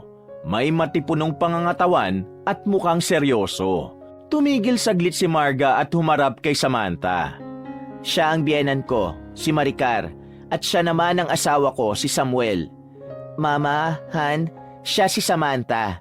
Siya ang bagong labandera natin. Pagpapakilala ni Marga sa kanila. Tiningnan lang si Samantha ng dalawa at muling naglakad si Marga. Yumukod si Samantha kina Maricar at Samuel bago niya sinundan si Marga. Binuksan ni Marga ang isang maliit na silid at tinuro nito yun kay Samantha. Ito ang magiging kwarto mo. Ayusin mo na mga gamit mo at maya-maya ay magsisimula ka na sa trabaho. Tura ni Marga. Nagpasalamat si Samantha kay Marga. Matapos yun ay pumasok na siya sa silid na yon. Pagkasara niya ng pinto ay inilibot niya ang paningin sa maliit ngunit maayos na kwarto. Meron doong isang kama, isang aparador, ventilador at isang maliit na bintana. Sa unang pagkakataon sa kanyang buhay ay hindi na siya matutulog sa isang marangyang silid. Ngunit ganoon pa man, kakaiba ang sayang naramdaman niya dahil sa wakas ay malayo na siya sa kanyang ama na walang ibang ginawa kundi ang kontrolin ang buhay niya. Sa mga nakalipas na araw, nagsimula na si Samantha sa kanyang trabaho bilang labandera sa bahay ng mga Ortega. Hindi tulad ng inasahan niya, Hindi naman ganon kabigat ang trabaho dahil meron doong washing machine at dryer. Hindi niya kailangang magbabad ng kamay sa tubig at kusutin ang damit ng mano-mano. Ang tanging pinakanahirapan siya ay ang pagplansya ng mga damit. Kailangan niyang tiyakin na wala ni isang gusot ang bawat piraso ng damit, lalo na ang mga mamahaling damit ng kanyang mga amo. Habang patuloy na nagtatrabaho si Samantha sa bahay na yon, ay marami siyang napansin sa pamilyang pinagsisilbihan niya. Si Marga ang kanyang amo ay laging masungit sa kanya. Maging sa maliliit na pagkakamali ay pinapansin siya nito. Madalas siyang masabihan nito ng matatalim na salita, kahit wala naman siyang ginagawang mali. Kahit pa sinisikap niyang gawin ng maayos ang kanyang trabaho, ay laging may kulang sa paningin ni Marga. Ngunit imbis na mainis o magalit, mas nakaramdam si Samantha ng awa para dito. Napansin niya rin kasi ang malamig na pakikitungo ng biyena ni Marga na si Maricar rito. Madalas din niyang mapansin ang matatalim na tingin ni Maricar kay Marga na tila may hindi natapos na alitan sa pagitan nilang dalawa. Hindi rin nakaligtas kay Samantha ang paraan ng pakikitungo ni Samuel sa kanyang asawa. Bagamat hindi ito hayagang nagsasalita ng masama, ramdam niyang may distansya sa pagitan ng mag-asawa. Halos hindi nag-uusap ang dalawa. Sa bawat araw na lumilipas, mas lalong nagkaroon ng linaw kay Samantha ang tensyon sa bahay. Bagamat sa kanya lagi ibinubunto ni Marga ang inis nito, alam niyang may mas malalim na dahilan kung bakit palaging mainit ang ulo nito. Sa halip na suklian nito ng sama ng loob, mas pinili niyang unawain ang kanyang babaeng amo. Isang umaga, maagang nagising si Samantha upang simulan ang kanyang mga gawain. Hindi pa siya tapos sa pag-aayos ng mga labahin nang biglang lumapit sa kanya si Maricar. Samantha, bumili ka nga ng supplement ko sa butika. Utos ni Maricar. Sige po, pagkatapos po ng mga labahin ko. Tura ni Samantha. Ngayon ka na bumili at bilisan mo! Nakataas ang isang kilay na wika ni Maricar. Wala nang nagawa si Samantha kundi ang iwanan ng kanyang mga labahin. Matapos ibigay ni Maricar sa kanya ang listahan ng mga bibili niya at ang pera, ay agad na siyang umalis upang magtungo sa butika. Pagdating ni Samantha sa butika ay agad niyang ibinigay sa cashier ang listahan ng mga pinabibili ni Maricar. Habang naghihintay na makuha ang mga gamot, ay napansin niya ang isang pamilyar na lalaki sa di kalayuan. Hindi siya maaaring magkamali. Si Samuel ang lalaking yun. Pero hindi ito nag-iisa. May kasama itong isang babaeng maganda at sexy. Magkahawak ng kamay ang dalawa habang naglalakad. Paminsan-minsan ay umihilig pa ang babae sa balikat ni Samuel na para bang magkasintahan ng dalawa. Sa puntong yun, naging malinaw kay Samantha ang dahilan kung bakit malamig makitungo si Samuel kay Marga. Yun ay dahil meron itong ibang babae. Nang matapos na siyang makabili ng mga pinabibili ni Maricar, ay agad siyang umuwi sa bahay. Nang makauwi na si Samantha, ay agad niyang inabot kay Maricar ang pinabili nito. Kinuha yun ni Maricar nang hindi man lang nagpasalamat. Nanatiling nakatayo si Samantha sa harapan ni Maricar na nakaupo sa sofa at abala sa pagbuklat sa isang magazine. Hindi siya mapakali sa nalaman niyang pagtataksil ni Samuel kay Marga. Alam niyang hindi siya dapat makialam sa buhay ng kanyang mga amo, pero hindi rin niya matiis ang nakita niya kanina. Kung may isang taong maaaring makapagsabi kay Samuel na itigil ang ginagawa nito, yon ay ang ina mismo nito. Huminga ng malalim si Samantha bago naglakas loob na magsalita. Ma'am, may sasabihin po sana ako. Panimula ni Samantha. Tumingin lang saglit si Maricar sa kanya bago muling ibinalik ang pansin sa magazine. Ano yon? Walang ganang tanong ni Maricar. Nakita ko po si Sir Samuel kanina habang bumibili ako sa butika. May kasama po siyang ibang babae. Nanginginig ang boses na sumbong ni Samantha. Walang naging reaksyon si Maricar. Para bang wala lang rito ang sinabing yon ni Samantha. Ma'am, halata pong may relasyon sila. Baka po kailangan yung pagsabihan si Sir Samuel. Maling-mali po ang ginagawa niya. Pagpapatuloy ni Samantha, umangat ang mukha ni Maricar at tinabi nito ang hawak na magazine. Tumayo ito at matalim ang mga matang tiningnan si Samantha. Ano naman ngayon kung may ibang babae ang anak ko? Malamig na tanong ni Maricar. Natigilan si Samantha. Hindi niya inasahang gano'n ang sagot na makukuha niya mula sa nanay ni Samuel. Ma'am, asawa pa rin po niya si Ma'am Marga. Kung may problema sila, dapat po nilang pag-usapan at hindi yung nagkakaroon siya ng ibang relasyon. Paliwanag ni Samantha. Hindi ba't labandera ka lang dito? Bakit nagiging pakialamera ka na, Samantha? Hindi mo trabaho makialam sa buhay ng anak ko. Hayaan mo siya kung anong gusto niyang gawin sa buhay niya. Matigas na sabi ni Maricar. Hindi na nakapagsalita si Samantha. Hindi niya akalaing parang kinukonsinti pa ni Maricar ang maling ginagawa ng anak nito. Hindi niya rin maiwasang magalit kay Maricar ng sandaling yon. Isang gabi, habang mahimbing na natutulog si Samantha, ay bigla siyang nagising nang makarinig siya ng sigawan mula sa ikalawang palapag ng bahay.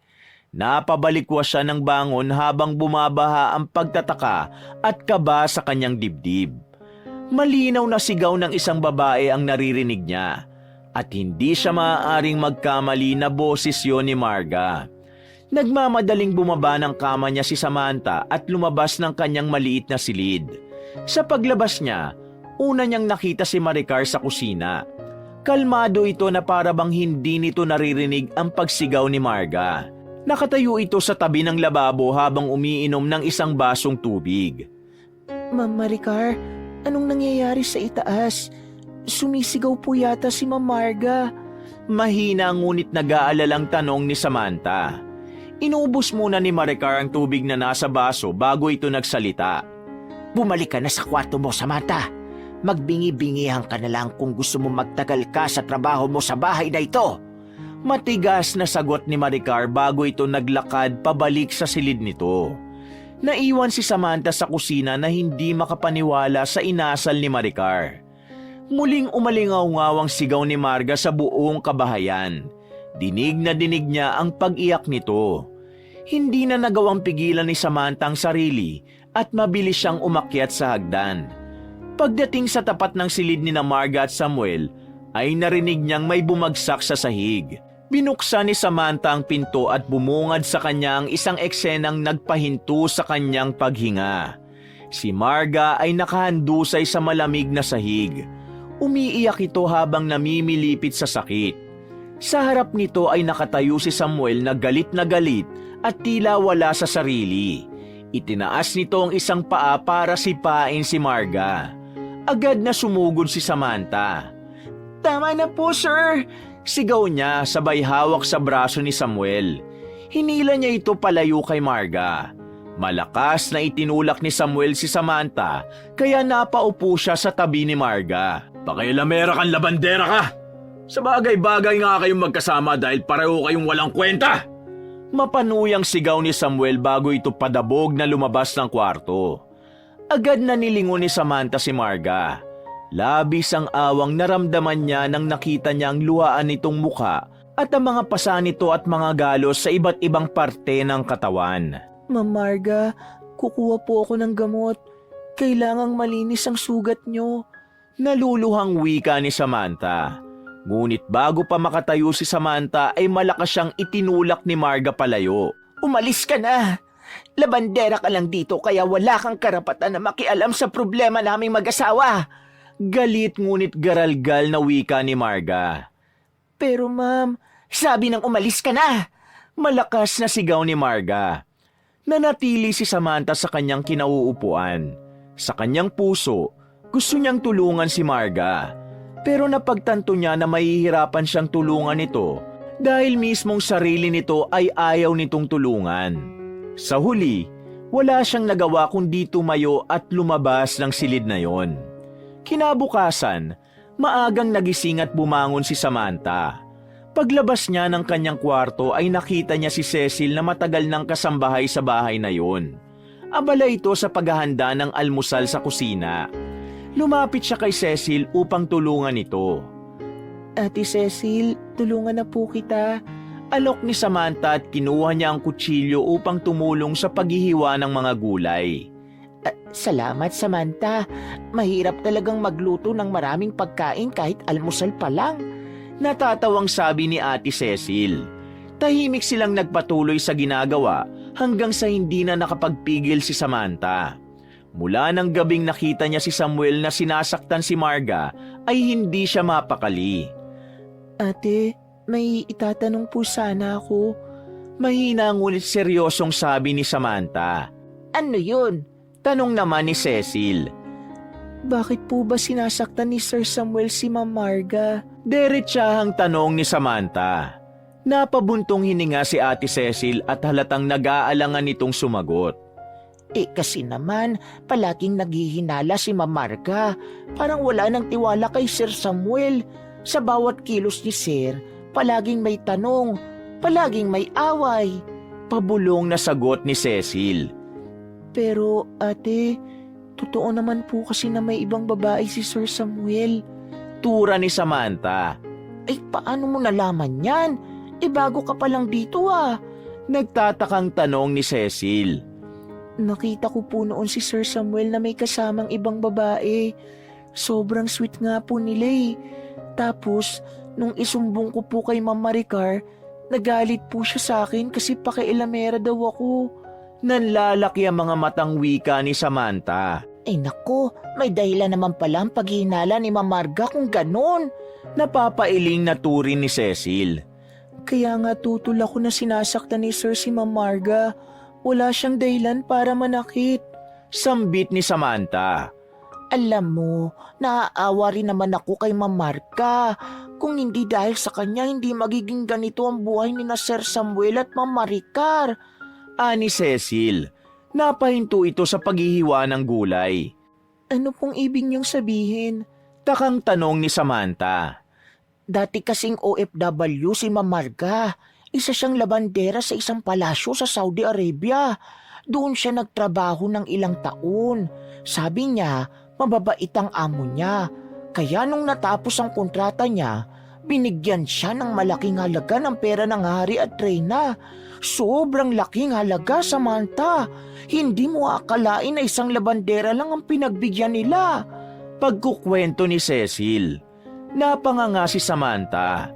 Nagpatuloy si Cecil sa pagsasalita. Dahil doon, pagbalik ni Ma'am Marga sa Pilipinas, nagtayo ito ng negosyo. Nagpakasal siya kay Sir Samuel at simula noon, si Sir na ang humawak ng negosyo nila. Lahat ng meron sila ngayon, itong bahay na to, yung mga negosyo, kay Ma'am Marga galing lahat yan. Pagtatapos ni Cecil, lalong nanikip ang dibdib ni Samantha. Hindi niya akalaing gano'n ang istorya ni Marga. Sa kabila ng magagandang bagay na nagawa nito, ay hindi pa rin naging maganda ang sukli ni na Maricar at Samuel dito. Ang akala ni Samantha ay tapos na si Cecil, ngunit maya-maya ay nagsalita pa itong muli. Kaso nga lang, hindi mabuntis si Ma'am Marga. Kaya siguro naghahanap ng ibang babae si Sir Samuel na pwedeng magbigay sa kanya ng anak. Dugtong pa ni Cecil. Ate, hindi po dahil hindi mabuntis si Ma'am Marga ay lolokohin na siya ni Sir Samuel. Hindi rin yung dahilan para saktan siya ni Sir. Mariing wika ni Samantha. Natahimik si Cecil sa sinabing yun ni Samantha. Dahil sa mga nalaman na yun ni Samantha, ay mas lalo siyang naawa kay Marga. Isinakripisyo ng babae ang lahat. Ibinigay ang lahat kay Samuel at ang kapalit nun ay panloloko at pananakit. Hindi niya lubos maisip kung paano natitiis ni Marga ang ganong klase ng buhay. Sa mga lumipas na araw, lalong bumigat ang loob ni Samantha. Halos gabi-gabi ay naririnig niya ang malalakas na sigaw ni Marga mula sa kwarto nito sa itaas. Ang mga pagmamakaawa nito, ang mga hikbi, at tunog ng katawan na sumasalpok sa sahig o dingding. Alam niyang si Samuel na naman ang may kagagawa ng lahat ng yun. Ngunit pinilit niyang huwag makialam dahil natatakot siyang mapaalis sa bahay na yun. Pero kahit anong pilit niyang huwag pansinin ang pananakit ni Samuel kay Marga, ay hindi niya magawang baliwalain ang awa na naramdaman niya para kay Marga. Isang gabi, Hindi makatulog si Samantha dahil sa pag-iisip. Habang nakahiga siya sa kama ay naisipan niyang tawagan si Yaya Sabel. Simula kasi nang umalis siya sa mansyon ay hindi pa niya ito nakakausap. Kinuha niya ang cellphone niya na may bagong SIM card. Nagring ang linya ng ilang segundo bago yung sinagot ni Yaya Sabel. Hello, Yaya Sabel? Bungad ni Samantha. Samantha? Ikaw ba yan, Samantha? Masayang tanong ni Yaya Sabel sa kabilang linya. Opo, Yaya. Ako nga po ito. Kumusta po kayo? Tanong ni Samantha. Ay, wag mo na akong alalahanin. Ayos lang ako. O ikaw, kumusta ka dyan? Hindi ka pa ba uuwi? Tuloy-tuloy na tanong ni Yaya Sabel. Ayos lang po ako rito. Pero hindi pa po ako uuwi hanggat hindi nare-realize ni Daddy na hindi niya ako pwedeng kontrolin. Tugon ni Samantha. Samantha, ginagawa ng Daddy mo ang lahat para hanapin ka. Halos hindi na siya natutulog. Iniikot niya ang buong syudad, pati na rin ang mga kaibigan mo. Pero wala siyang makuhang sagot kung nasaan ka. Kumuha na rin siya ng mga private investigator. Ganon siya kadesperado na mahanap ka. Mahabang wika ni Yaya Sabel. Napatingin si Samantha sa kisame. Bahagya siyang kinabahan dahil baka isang araw ay magulat na lang siya na nasa labas na ng bahay ni Marga ang kanyang ama. Magsasalita pa sana si Samantha nang umalingaw-ngaw sa buong bahay ang malakas na sigaw ni Marga mula sa kwarto nito. Namilog ang mga mata ni Samantha. Kinabahan siya dahil alam niyang sinasaktan na naman ni Samuel si Marga. Muli niyang narinig ang sigaw ni Marga. Sa pagkakataon na yon, mas malakas at mas kalunos-lunos. Ano yon? Bakit parang may sumisigaw? May nangyayari ba dyan? Nagtataka at nag-aalalang tanong ni Yaya Sabel. Hindi nakasagot si Samantha. Alam niya na kapag nalaman ni Yaya Sabel ang nangyayari sa bahay na yon, ay baka pilitin siya nitong umalis doon. Ayaw niyang umalis sa bahay na yon nang hindi siya nakakasiguro na nasa maayos ng lagay si Marga. Samantha, nandiyan ka pa ba? Untag ni Yaya Sabel. Yaya, kailangan ko na pong ibaba ito. Mag-iingat po kayo palagi, ha? Mabilis na sambit ni Samantha at pinutol na niya ang tawag. Kinilabutan si Samantha nang marinig niya ulit ang sigaw ni Marga. Halos gabi-gabi nang binubugbog ni Samuel si Marga. At napagtanto niyang baka kapag wala siyang ginawa ay kung ano na ang mangyari. Makalipas ang ilang sandali ay tumahimik na ang buong kabahayan. Nakiramdam si Samantha. Tumayo siya at marahan niyang binuksan ang pinto ng kanyang kwarto. Sa makitid na awang ng pinto ay nakita niyang nagmamadaling pagbaba ni Samuel sa hagdan. Binuksan nito ang main door at saka yun lumabas. Natigilan si Samantha. Agad niyang naisip si Marga. Sigurado siyang sa sandaling yon ay puno na naman ito ng sugat at mga pasa. Tahimik na lumabas si Samantha sa kwarto niya at naglakad siya papunta sa kusina. Naramdaman niyang nanginginig ang kanyang mga kamay habang kinukuha ang isang maliit na planggana. Pinuno niya yun ng maligamgam na tubig. Kumuha rin siya ng bimpo at ilang gamot para sa sugat gaya ng betadine, antiseptic wipes at bandage. Alam niyang maaaring itaboy siya ni Marga. Alam niyang hindi nito gustong makita siya matapos itong sakta ni Samuel, pero talagang hindi kaya ng konsensya niya na pabayaan na lang ito. Kailangan niya na itong tulungan. Hawak ang palanggana at mga gamot, umakyat si Samantha ng hagdan. Hindi niya alam kung paano tatanggapin ni Marga ang tulong niya. Pero hindi na yun mahalaga para sa kanya. Ang importante, maiparamdam niya kay Marga na hindi ito nag-iisa.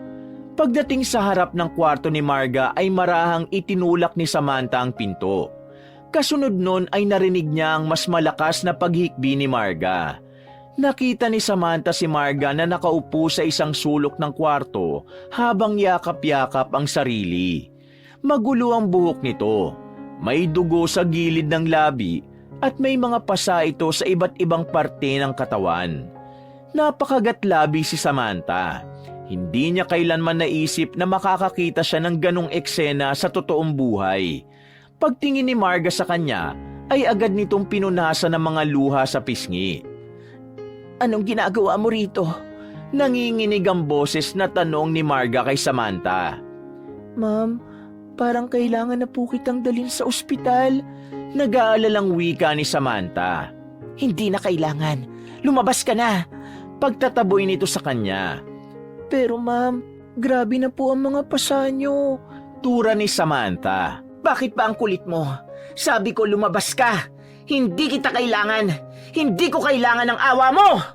Galit na sigaw ni Marga. Hindi natinag si Samantha sa pagtataboy ni Marga sa kanya. Imbes na umalis ay lumapit siya rito. Lumuhod siya sa tabi nito at inilapag ang mga dala sa sahig. Hindi awa ang dala ko. Nandito ko para tulungan ka. Sabi ni Samantha at marahan niyang inilapit ang bimpo sa mukha ni Marga. Hindi ko kailangan ng tulong mo! Sigaw ni Marga sabay tulak kay Samantha. Napaupo sa sahig si Samantha ngunit agad siyang umayos ng pwesto at mas lalo pa siyang lumapit kay Marga. Alam kong nasasaktan ka, Ma'am Marga. At alam kong hindi lang katawan mo ang may sugat kundi ang puso at buong pagkatao mo. Ma'am, hayaan mo kung tulungan ka. Hindi ka hinaan ng humingi ng tulong sa iba. Tao lang po tayo, ma'am. Hindi sa lahat ng pagkakataon kaya natin ang lahat ng problema natin. Nakikiusap na sambit ni Samantha. Natigilan si Marga. Muling dumaloy ang luha na sinunda ng malakas na paghagulgol. Muling sinubukan ni Samantha na punasan ng dugo sa gilid ng bibig ni Marga gamit ang basang bimpo. Sa unang pagkakataon, hindi na siya itinulak ni Marga. Sinamantala yun ni Samantha at dahan-dahan niyang inilapit ang bimpo sa dugoang labi ni Marga. Lang lumapat ang maligamgam na tela sa sugat nito, ay napasinghap ito pero hindi na ito nagpumiglas. Tahimik na nilinisan ni Samantha ang mga sugat ni Marga. Maingat niya yung ginagawa upang hindi ito gaanong masaktan. Habang nilalagyan na ni Samantha ng gamot ang mga pasa at sugat ni Marga, ay hindi na niya napigilan ang magtanong. Ma'am, bakit mo hinahayaan na saktan ka ni Sir? Tanong ni Samantha. Hindi sumagot si Marga kaya inulit niya ang kanyang tanong. Bakit pumapayag ka na saktan ka niya? Muling tanong ni Samantha. Napayuko si Marga. Kasi kasalanan ko. Mahina nitong sagot. Paanong ikaw may kasalanan? Naguguluhang tanong ni Samantha. Sobrang selosa kasi ako. Palagi ako naghihinala sa kanya. Palagi ako nagbubunganga. Nakakairita siguro ako kaya ako sinasaktan ni Samuel. Pabulong na sagot ni Marga. Hindi na iwasan ni Samantha ang mapailing. Ma'am, may dapat ka naman kasing ipagselos. Babaero si Sir Samuel. Ramdam kong alam niyo ang kalokohan niya kaya niyo siya inaaway. Tura ni Samantha. Tumingin si Marga sa kanya. Naramdaman niya ang sakit na matagal na nitong iniinda.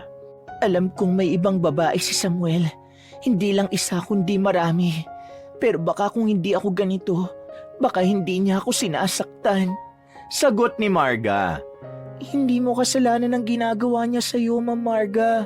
Siya na nga ang may mali pero siya pa ang may ganang manakit. Pero ma'am, naiintindihan ko kung bakit mainit ang ulo mo palagi sa akin. Sa akin mo kasi inilalabas ang sakit na nasa puso mo. Pero ma'am, hindi mo dapat tiisin ang lahat ng ito. Mali na sinasaktan ka ni Sir Samuel at mali rin na hinahayaan mo lang yon.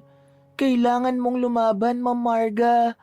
Hindi inasahan ni Samantha na maluluha siya nang sabihin niya yon. Walang tigil ang pagluha ni Marga habang nakikinig sa mga sinasabi ni Samantha.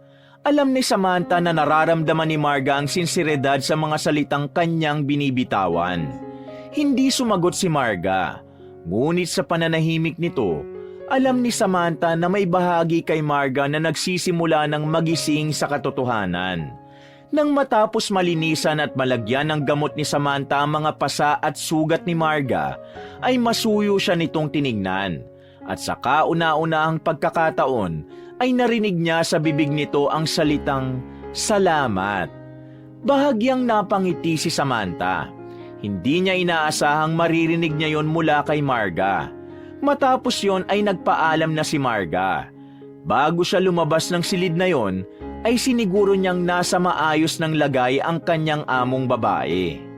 Sa mga nakalipas na araw, unti-unting napansin ni Samantha ang pagbabago sa pakikitungo ni Marga sa kanya.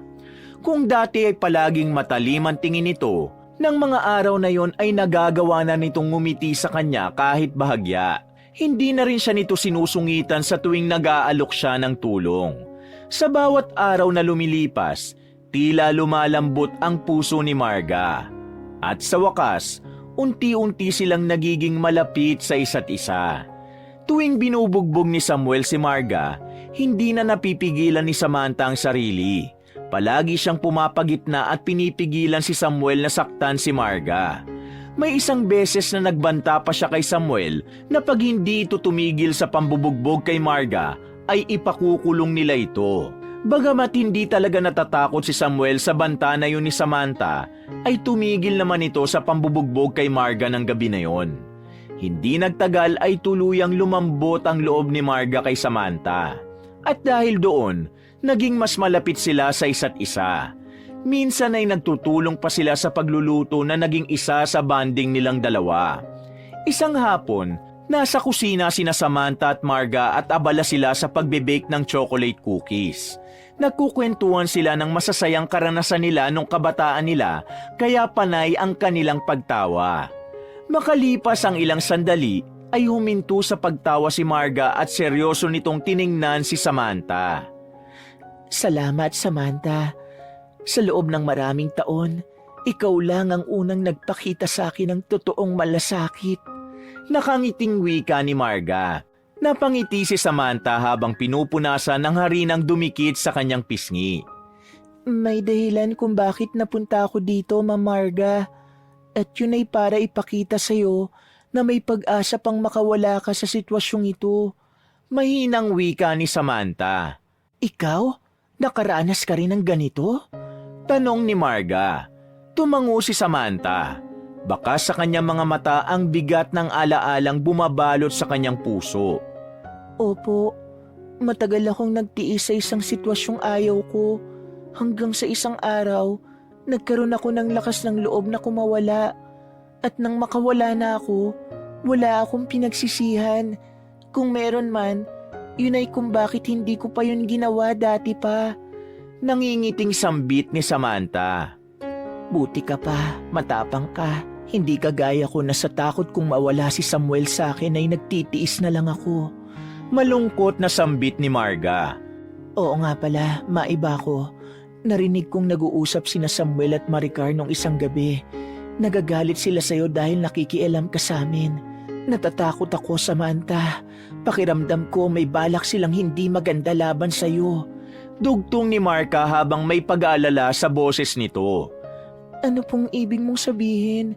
Kinakabahang tanong ni Samantha. Hindi ko alam, pero hindi sila natutuwa sa ginagawa mo. At si Samuel, alam ko naman kung paano siya kapag galit. Tugon ni Marga. Huwag ka mag-alala, ma'am. Kaya ko po ang sarili ko. Tura ni Samantha sabay tawa. Ngunit sa loob ni Samantha ay may takot siyang naramdaman, lalo na at alam niya na kayang manakit ni Samuel. Pero nangako siya sa sarili niyang kung sakaling saktan siya ni Samuel at Maricar, ay hindi siya magdadalawang isip na labanan ang mga ito. Isang umaga, maagang naglaba si Samantha gamit ang washing machine sa laundry area nang biglang lumapit si Marga sa kanya. May bahagyang ngiti sa labi nito. Samantha, may pupuntahan tayo mamayang gabi. Kailangan mo maghanda. Tura ni Marga. Saan naman po tayo pupunta? Tanong ni Samantha na may halong pagtataka. May isang event para sa mga business owners at isa kami ni Samuel sa na-invite. Kasama rin si Mama Maricar. Gusto nilang isama ka para may aalalay sa kanila kung may kailangan sila. Okay lang ba sa'yo? Tura ni Marga. Hindi na nagdalawang isip si Samantha at agad siyang pumayag sa sinabi ni Marga dahil matagal na rin siyang hindi nakakalabas at hindi nakakakita ng ibang tao. Kahit paalalay lang siya sa gabing yon, ay hindi niya na yun inisip at ang mahalaga sa kanya ay makakapunta siya sa ibang lugar kahit sa gabing yun lamang. Kinagabihan, matapos maligo at magbihis ay inaya si Samantha ni Marga sa kwarto nito. Pagdating nila roon ay nakita ni Samantha ang isang napakagandang dress na kulay navy blue na may simpleng disenyo ngunit elegante. Nakalatag yon sa ibabaw ng kama. Yan ang isusuot mo para sa event, Samantha.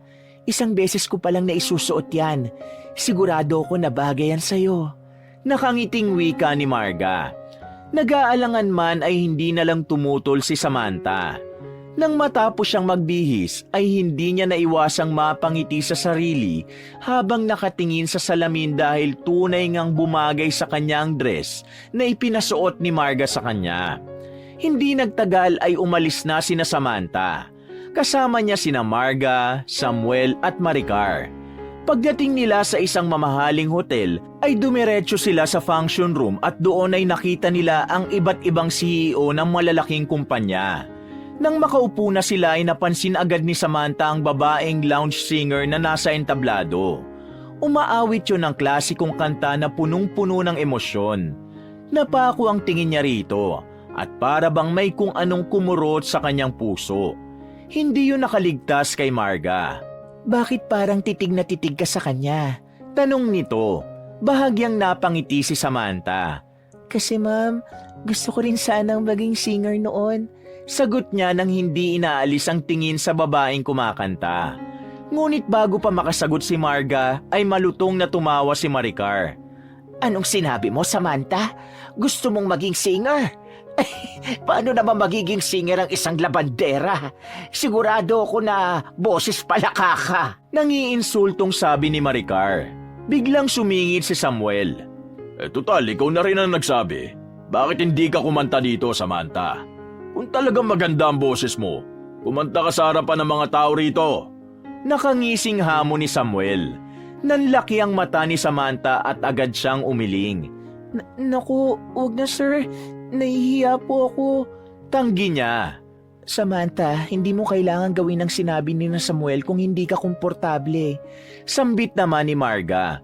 Ngunit patuloy na umalingaw ang tawanan ni na Samuel at Maricar. Baka naman kaya ayaw mong kumanta dahil alam mong hindi ka talaga marunong. Takot ka lang mapahiya, ano? Panunukso ni Maricar. Mas lalong lumakas ang pagtawa ni na Samuel at Maricar at doon na pagtanto ni Samantha ang tunay na intensyon ng mga ito at yun ay ang mapahiya siya sa harap ng napakaraming tao dahil iniisip ng dalawa na hindi siya marunong kumanta. Nanatiling tahimik si Samantha. Pinili niyang wag nang patulan ang pangahamak ni na Samuel at Maricar. Alam niyang hindi magbubunga na maganda kung igigiit niya sa mga ito na marunong siyang umawit.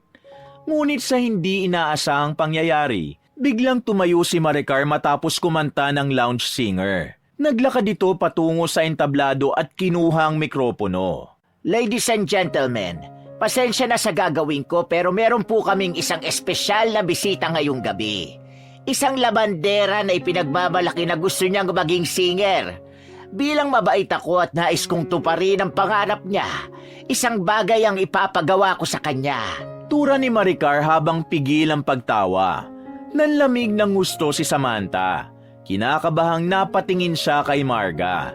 Nagpatuloy sa pagsasalita si Maricar. Kilalanin natin siya. Narito si Samantha. Itinuro nito si Samantha. Nagulat si Samantha nang tumapat sa kanyang spotlight at bahagyang lumamlam ang ilaw sa function room. Naramdaman ni Samantha ang bigat ng bawat matang nakatutok sa kanya. Hindi mo kailangan gawin ito, Samantha. Bulong ni Marga sa kanya. Ngunit sa halip na umatras, ay ngumiti lang si Samantha. Pinakawalan niya ang isang malalim na buntong hininga. Bago marahang tumayo. Taas noo siyang naglakad papunta sa entablado habang hindi inaalis ang tingin kay Maricar. Pag-akyat ni Samantha sa entablado, ay iniabot sa kanya ni Maricar ang mikropono. Ngunit bago ito bumaba, inilapit nito ang labi sa kanyang tenga at bumulong. Dapat lang na mapahiya ka sa harap ng lahat. Masyado kang pakailamera sa buhay namin, labandera! Nangiinsulto nitong bulong.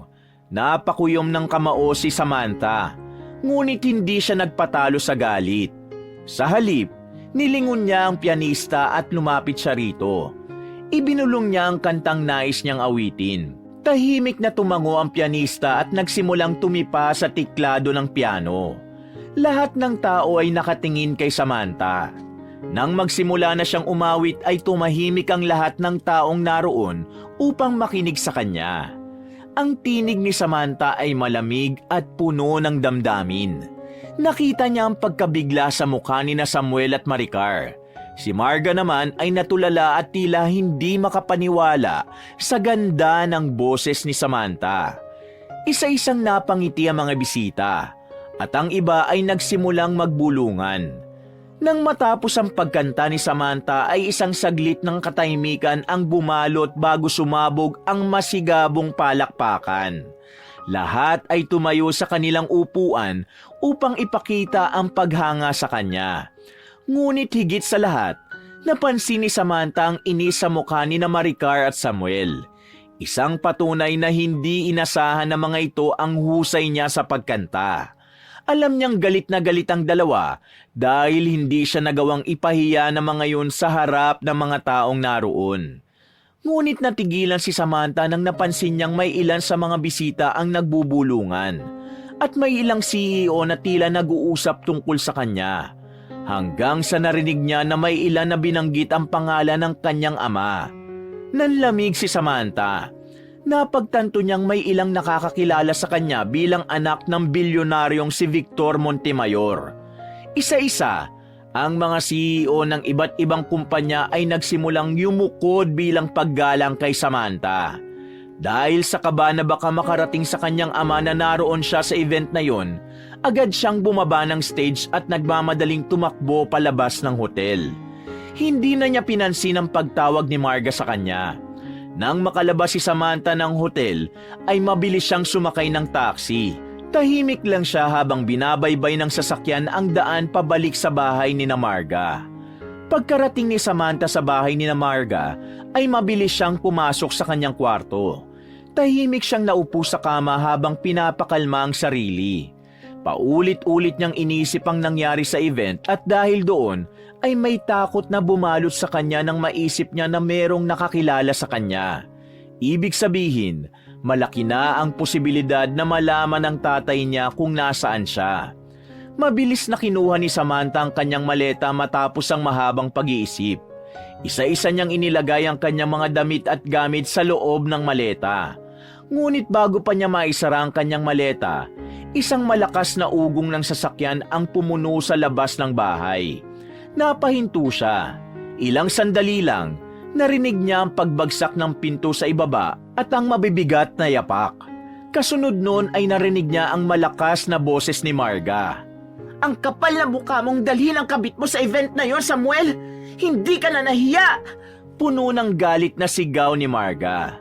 Ano bang problema mo, ha? Wala kang pakialam kung sino ang isasama ko sa event na yon! Ganting sigaw ni Samuel. Samuel, ilang taon na ako nagtitiis sa'yo. Ilang beses na kitang pinagpasensyahan. Pero ang dalhin mo pa mismo ang kabit mo sa harapan ko, hindi ko na kaya. Ayoko na! Halos maiyak na si Marga. Hoy Marga, tigilan mo na ang pagsigaw-sigaw sa anak ko, ha? Saway ni Maricar. Ikaw ang tumigil sa pagbaby sa anak mo, Maricar. Kaya ganyan manluloko si Samuel kasi kinukonsinti mo siya. Punong-puno na ako sa inyong mag-ina. Sagot ni Marga kay Maricar. Nanlaki ang mga mata ni Samantha sa mga narinig.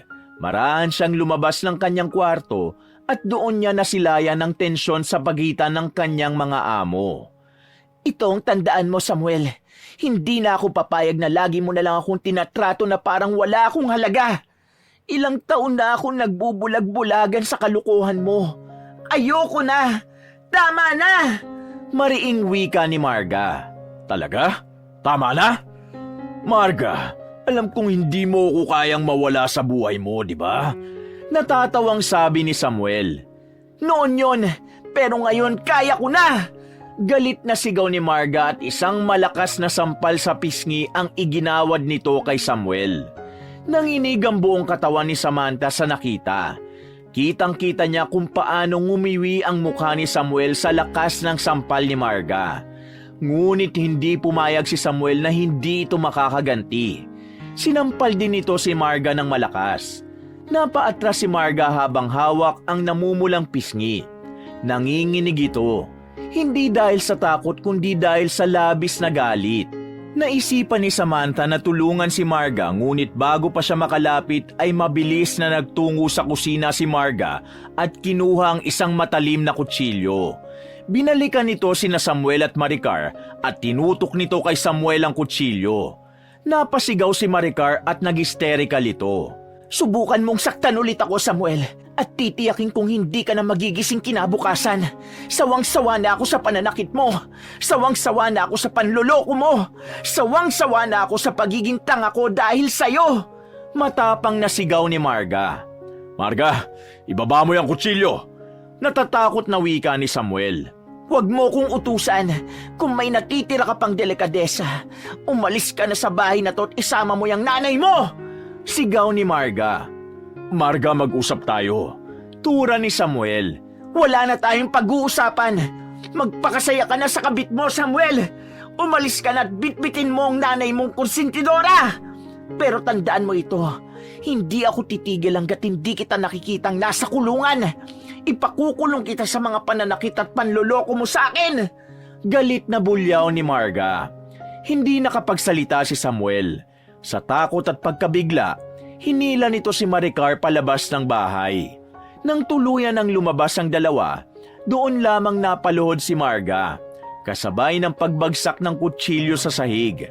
Nanginginig ito habang tumutulo ang mga luha na kanina pa nito pinipigilan. Agad na lumapit si Samantha kay Marga at mahigpit niya itong niyakap. Matapos niya itong yakapin ay tumingin ito sa kanya. Kahit umiiyak ito ay naramdaman ni Samantha ang saya ni Marga ng sandaling yon. Makalipas ang ilang minuto ay unti-unti nang kumalma si Marga. Pinaupo ito ni Samantha sa sofa at sa kanya ito ikinuha ng isang basong tubig. Inabot niya yon kay Marga at agad nito yung kinuha at ininom. Sobrang proud ako sa iyo, ma'am, kasi natuto ka ng lumaban. Tura ni Samantha kay Marga. Pero ano po bang nangyari sa event? Dugtong na tanong ni Samantha. Nung umalis ka sa event, may isang babae na lumapit kay Samuel at bigla siyang hinalikan. Kilala ko ang babaeng yon. Yun yung isa sa client namin na sinasabi ni Samuel na kaibigan niya. Hindi ko na kinaya at sumabog na ako. Pero tama lang ang nangyari, Samantha. Dapat lang na magwakas na ang lahat sa amin ni Samuel. Pagkukwento ni Marga. Isang mahabang katahimikan ang sumunod. Makalipas ang ilang sandali, muling nagsalita si Marga. Samantha, gusto kong maging honest ka sa akin. Bakit parang lahat ng tao sa event kanina, pati ang mga CEO ay yumukod sa harapan mo matapos mong kumanta? Sino ka ba talaga, Samantha? Tanong ni Marga. Natigilan si Samantha. Alam niyang hindi na niya pwedeng ipagpatuloy ang kanyang kasinungalingan. Ngayong nakalaya na si Marga sa isang madilim na yugto ng buhay nito, wala nang rason para siya naman ang manatili sa anino ng kanyang sariling lihim. Napayuko si Samantha at nagsimula siyang umamin kay Marga. Ipinaalam niya kay Marga ang lahat-lahat, mula sa sitwasyon niya noon na nasasakal siya sa tatay niya at ang pagtutol nito na maging singer siya, hanggang sa paglalayas niya at pagpapanggap na labandera. Ipinaliwanag din niyang kilala ang kanyang pamilya sa mundo ng pagnenegosyo, kaya may ilang yumukod sa kanya kanina sa event bilang paggalang. Pasensya ka na, Ma'am Marga. Alam kong niloko kita. Alam kong nagpakilala ko bilang labandera. Pero hindi masama ang intensyon ko. Gusto ko lang maranasan kung paano maging isang normal na tao. Isang taong malayang gawin kung ano ang gusto niya. Paghingi ng tawad ni Samantha. Naiintindihan ko ang ginawa mo, Samantha. At wala kang dapat na ihingi ng tawad sa akin. Ako pa nga ang dapat na magpasalamat sa iyo kasi ikaw ang nagturo sa akin kung papaanong lumaban. Maraming salamat, Samantha. Buong pusong wika ni Marga. Nagpalitan ng ngiti ang dalawa at muli silang nagyakap. Napakasaya ni Samantha dahil sa wakas ay magkakaroon na rin ng bagong simula si Marga. Isang simula kung saan hindi na ito alipin ng pagmamahal sa isang lalaking hindi ito kayang mahalin ng tapat. Kinabukasan, maagang nagising sina Samantha at Marga upang mag-almusal. Ramdam pa rin ni Samantha ang bigat ng emosyon ni Marga. Sa gitna ng kanilang pag-aalmusal, ay biglang tumunog ang doorbell. Cecil, pakicheck nga kung sino yon. Utos ni Marga sa kasambahay. Mabilis namang sumunod si Cecil. Makalipas ang ilang sandali, nanlaki ang mga mata ni Samantha nang makita niya si Don Victor na malaki ang mga hakbang palapit sa kanya. Nakasunod sa likod nito si Cecil na bakas ang pagkabahala sa mukha. Samantha! Tawag ni Don Victor at sa isang iglap ay mahigpit siyang hinawakan nito sa braso. Uuwi ka na. Tama na ang paglalaro mo rito. Dugtong ni Don Victor. Hindi na ako babalik sa bahay, Daddy. Hayaan mo na lang ako. Madiing sagot ni Samantha at hindi siya nagpatinag sa matalim na tingin ni Don Victor. Kung hindi pa may nagsabi sa akin na kumakanta ka sa isang event kagabi, hindi ko malalaman kung nasaan ka. Ano ginagawa mo rito? Bakit mo tinatakasan ang responsibilidad mo sa pamilya natin? Galit na wika ni Don Victor. Hindi niyo po ba naiintindihan? Hindi na ako masaya sa bahay natin. Sagot ni Samantha. Paanong hindi ka na masaya? Maraming tao ang nagnanais na magkaroon ng buhay na meron ka. Tura ni Don Victor. Bakit mo ba ako gustong ikulong sa mundo mo, Daddy? Bakit mo ba ako gustong diktahan sa lahat ng dapat kong gawin sa buhay ko? Hindi ako robot, Daddy. Tao ako. Anak mo ko pero hindi ibig sabihin nun hawak mo ang buhay ko. Hindi mo ba alam? Kaya umalis si Mami at si Ate dahil hindi na nila kaya ang pagiging controlling mo. Mataas ang boses na wika ni Samantha. Hindi mo naiintindihan, Samantha. Tutol ni Don Victor. Hindi, Daddy. Ikaw ang hindi nakakaintindi. Kung mahal mo talaga ako, hayaan mo ako mabuhay ayon sa gusto ko. Kung babalik man ako sa bahay natin, hindi dahil pinilit mo ko, kundi dahil gusto ko. Hindi na napigilan ni Samantha ang maluha ng sandaling yon. Hindi siya makapaniwalang sa kauna-unahang pagkakataon ay nagawa niyang sabihin sa kanyang ama ang lahat ng nasa loob niya. Isang matinding katahimikan ang bumalot sa buong bahay at kahit si Don Victor ay natahimik sa mga sinabi ni Samantha. Maya-maya ay bumuntong hininga si Don Victor at walang imik na lumabas ng bahay na yon. Nang wala na si Don Victor, ay doon na tuluyang napahagulgol si Samantha. Walang patid na umagos ang kanyang mga luha. Lumapit si Marga at agad siyang niyakap. Samantha, sobrang proud ako sa'yo. Huwag ka mag-alala. Ginawa mo lang ang tingin mo ay tama. Mahina ngunit puno ng emosyon na bulong ni Marga. Mahigpit na yumakap si Samantha sa kaibigan. Umiiyak man siya ay masaya pa rin siya dahil nagawa na niya ang matagal niya nang gustong gawin, ang ipaglaban ang sarili niyang buhay. Lumipas ang ilang araw mula nang huling makita ni Samantha ang kanyang ama at hindi na ito bumalik pa roon. Sa kabila ng matapang na paninindigan ni Samantha nung huling pag-uusap nila ni Don Victor, ay hindi niya maiwasang makonsensya dahil nasagot niya ito ng gusto. Isang umaga, habang kaswal na nagkukwentuhan sina Samantha at Marga sa lanay na nasa gilid ng bahay, ay nakita nilang may humintong mamahaling sasakyan sa tapat ng bahay. Mula roon ay bumaba si Don Victor at tumayo sa labas ng gate. Hinawakan ni Marga ang kamay ni Samantha. Ikaw na ang bahala. Kung papaalisin mo siya o pagbubuksan ay nasa sa iyo na. Tura ni Marga at pumasok ito sa loob ng bahay. Huminga ng malalim si Samantha. Bilang respeto ay binuksan niya pa rin ang gate at inaya niya si Don Victor sa lanay. Anong ginagawa mo rito, Daddy? Kung pipilitin niyo na naman po akong umuwi, ay nagsasayang lang kayo ng oras. Matigas na sambit ni Samantha. Umiling si Don Victor. Wala ako rito para ipilit ang gusto ko, Samantha. May hinahon nitong sambit. Napakunot ang noo ni Samantha. Hindi niya inaasahan ang mga salitang yon mula sa kanyang ama. Samantha, nandito ako para humingi ng tawad. Paulit-ulit kong inisip ang mga sinabi mo nung huling beses tayo nag-usap. At doon ko na-realize na ang dami kong pagkukulang sa'yo. Ang dami kong hindi naunawaan. Ang dami kong nasaktan. Lalo ka na, Samantha. Maluha-luhang wika ni Don Victor. Namasa ang mga mata ni Samantha.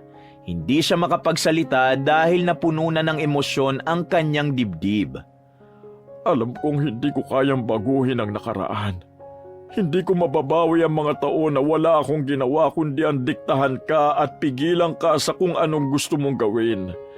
Pero kung may isang bagay akong gustong gawin ngayon, gusto kong ipaalam sa iyo na nagsisisi ako at gusto kong humingi ng tawad sa iyo, anak. Madamdaming pahayag ni Don Victor. Hindi na nito napigilan pa ang pag-agos ng mga luha nito. Napahikbi na si Samantha at hindi na kinaya ang bigat ng damdamin niya. Lumapit siya sa kanyang ama at sa unang pagkakataon sa napakaraming taon, siya mismo ang yumakap rito ng mahigpit. Daddy, maraming salamat. Bulong ni Samantha sa pagitan ng hikbi. Mahigpit din siyang niyakap ni Don Victor. Kung kailan mo gustong umuwi, anak, walang problema. Maghihintay ako. At bukas palagi ang tahanan natin para sa iyo. Pahayag ni Don Victor. Mas humigpit ang yakap ni Samantha sa kanyang ama. Sa sandaling yon, napuno ng saya at kapatawaran ang puso ni Samantha. Sa wakas, hindi na siya takot. Sa wakas, natagpuan na rin niya ang tunay na pagmamahal ng isang ama. Makalipas ang ilang buwan, bumalik na rin si Samantha sa kanilang bahay. Ngunit sa pagkakataong yon ay hindi na siya tinatrato ng kanyang ama bilang isang sunod-sunurang anak. Sa halip, pinalaya siya ni Don Victor at hinayaan siyang maging siya. Habang nananatili pa rin ang pagiging tagapagmana at tagapamahala ni Samantha sa kanilang kumpanya. Sa kabila ng tungkulin ni Samantha sa negosyo ng kanilang pamilya, ay hindi niya kinalimutan ang kanyang pangarap. Paminsan-minsan, umaawit pa rin siya sa mga event. At sa tuwing tumatapak siya sa entablado, ay wala na ang takot o pag-aalinlangan sa kanyang puso. Hinayaan na lang siya ng kanyang ama at madalas, nasa audience pa nga ito. Sa tuwing nanonood ito sa pag-awit ni Samantha, ay kitang-kita niya ang pagmamalaki sa mga mata nito. At ang tagpong yon ang isa sa pinakamasayang bahagi ng buhay ni Samantha. Ang makitang proud na proud sa kanya ang taong dating pumipigil sa kanyang mga pangarap. Samantala, si Marga naman ay matagumpay na naipanalo ang kaso laban kay Samuel. Sa kabila ng matinding pagsubok, ay hindi ito sumuko sa laban. Sinampahan nito ng kaso si Samuel sa ilalim ng Anti-Violence Against Women and Their Children Act at concubinage dahil sa pambubugbog nito at pagkakaroon ng ibang babae. Sa huli, naparusahan si Samuel at nakulong. Isang patunay na walang sinuman ang may karapatang manakit at apihin ang isang babae o kahit sinuman. Nagpatuloy ang matibay na pagkakaibigan ni Samantha at Marga.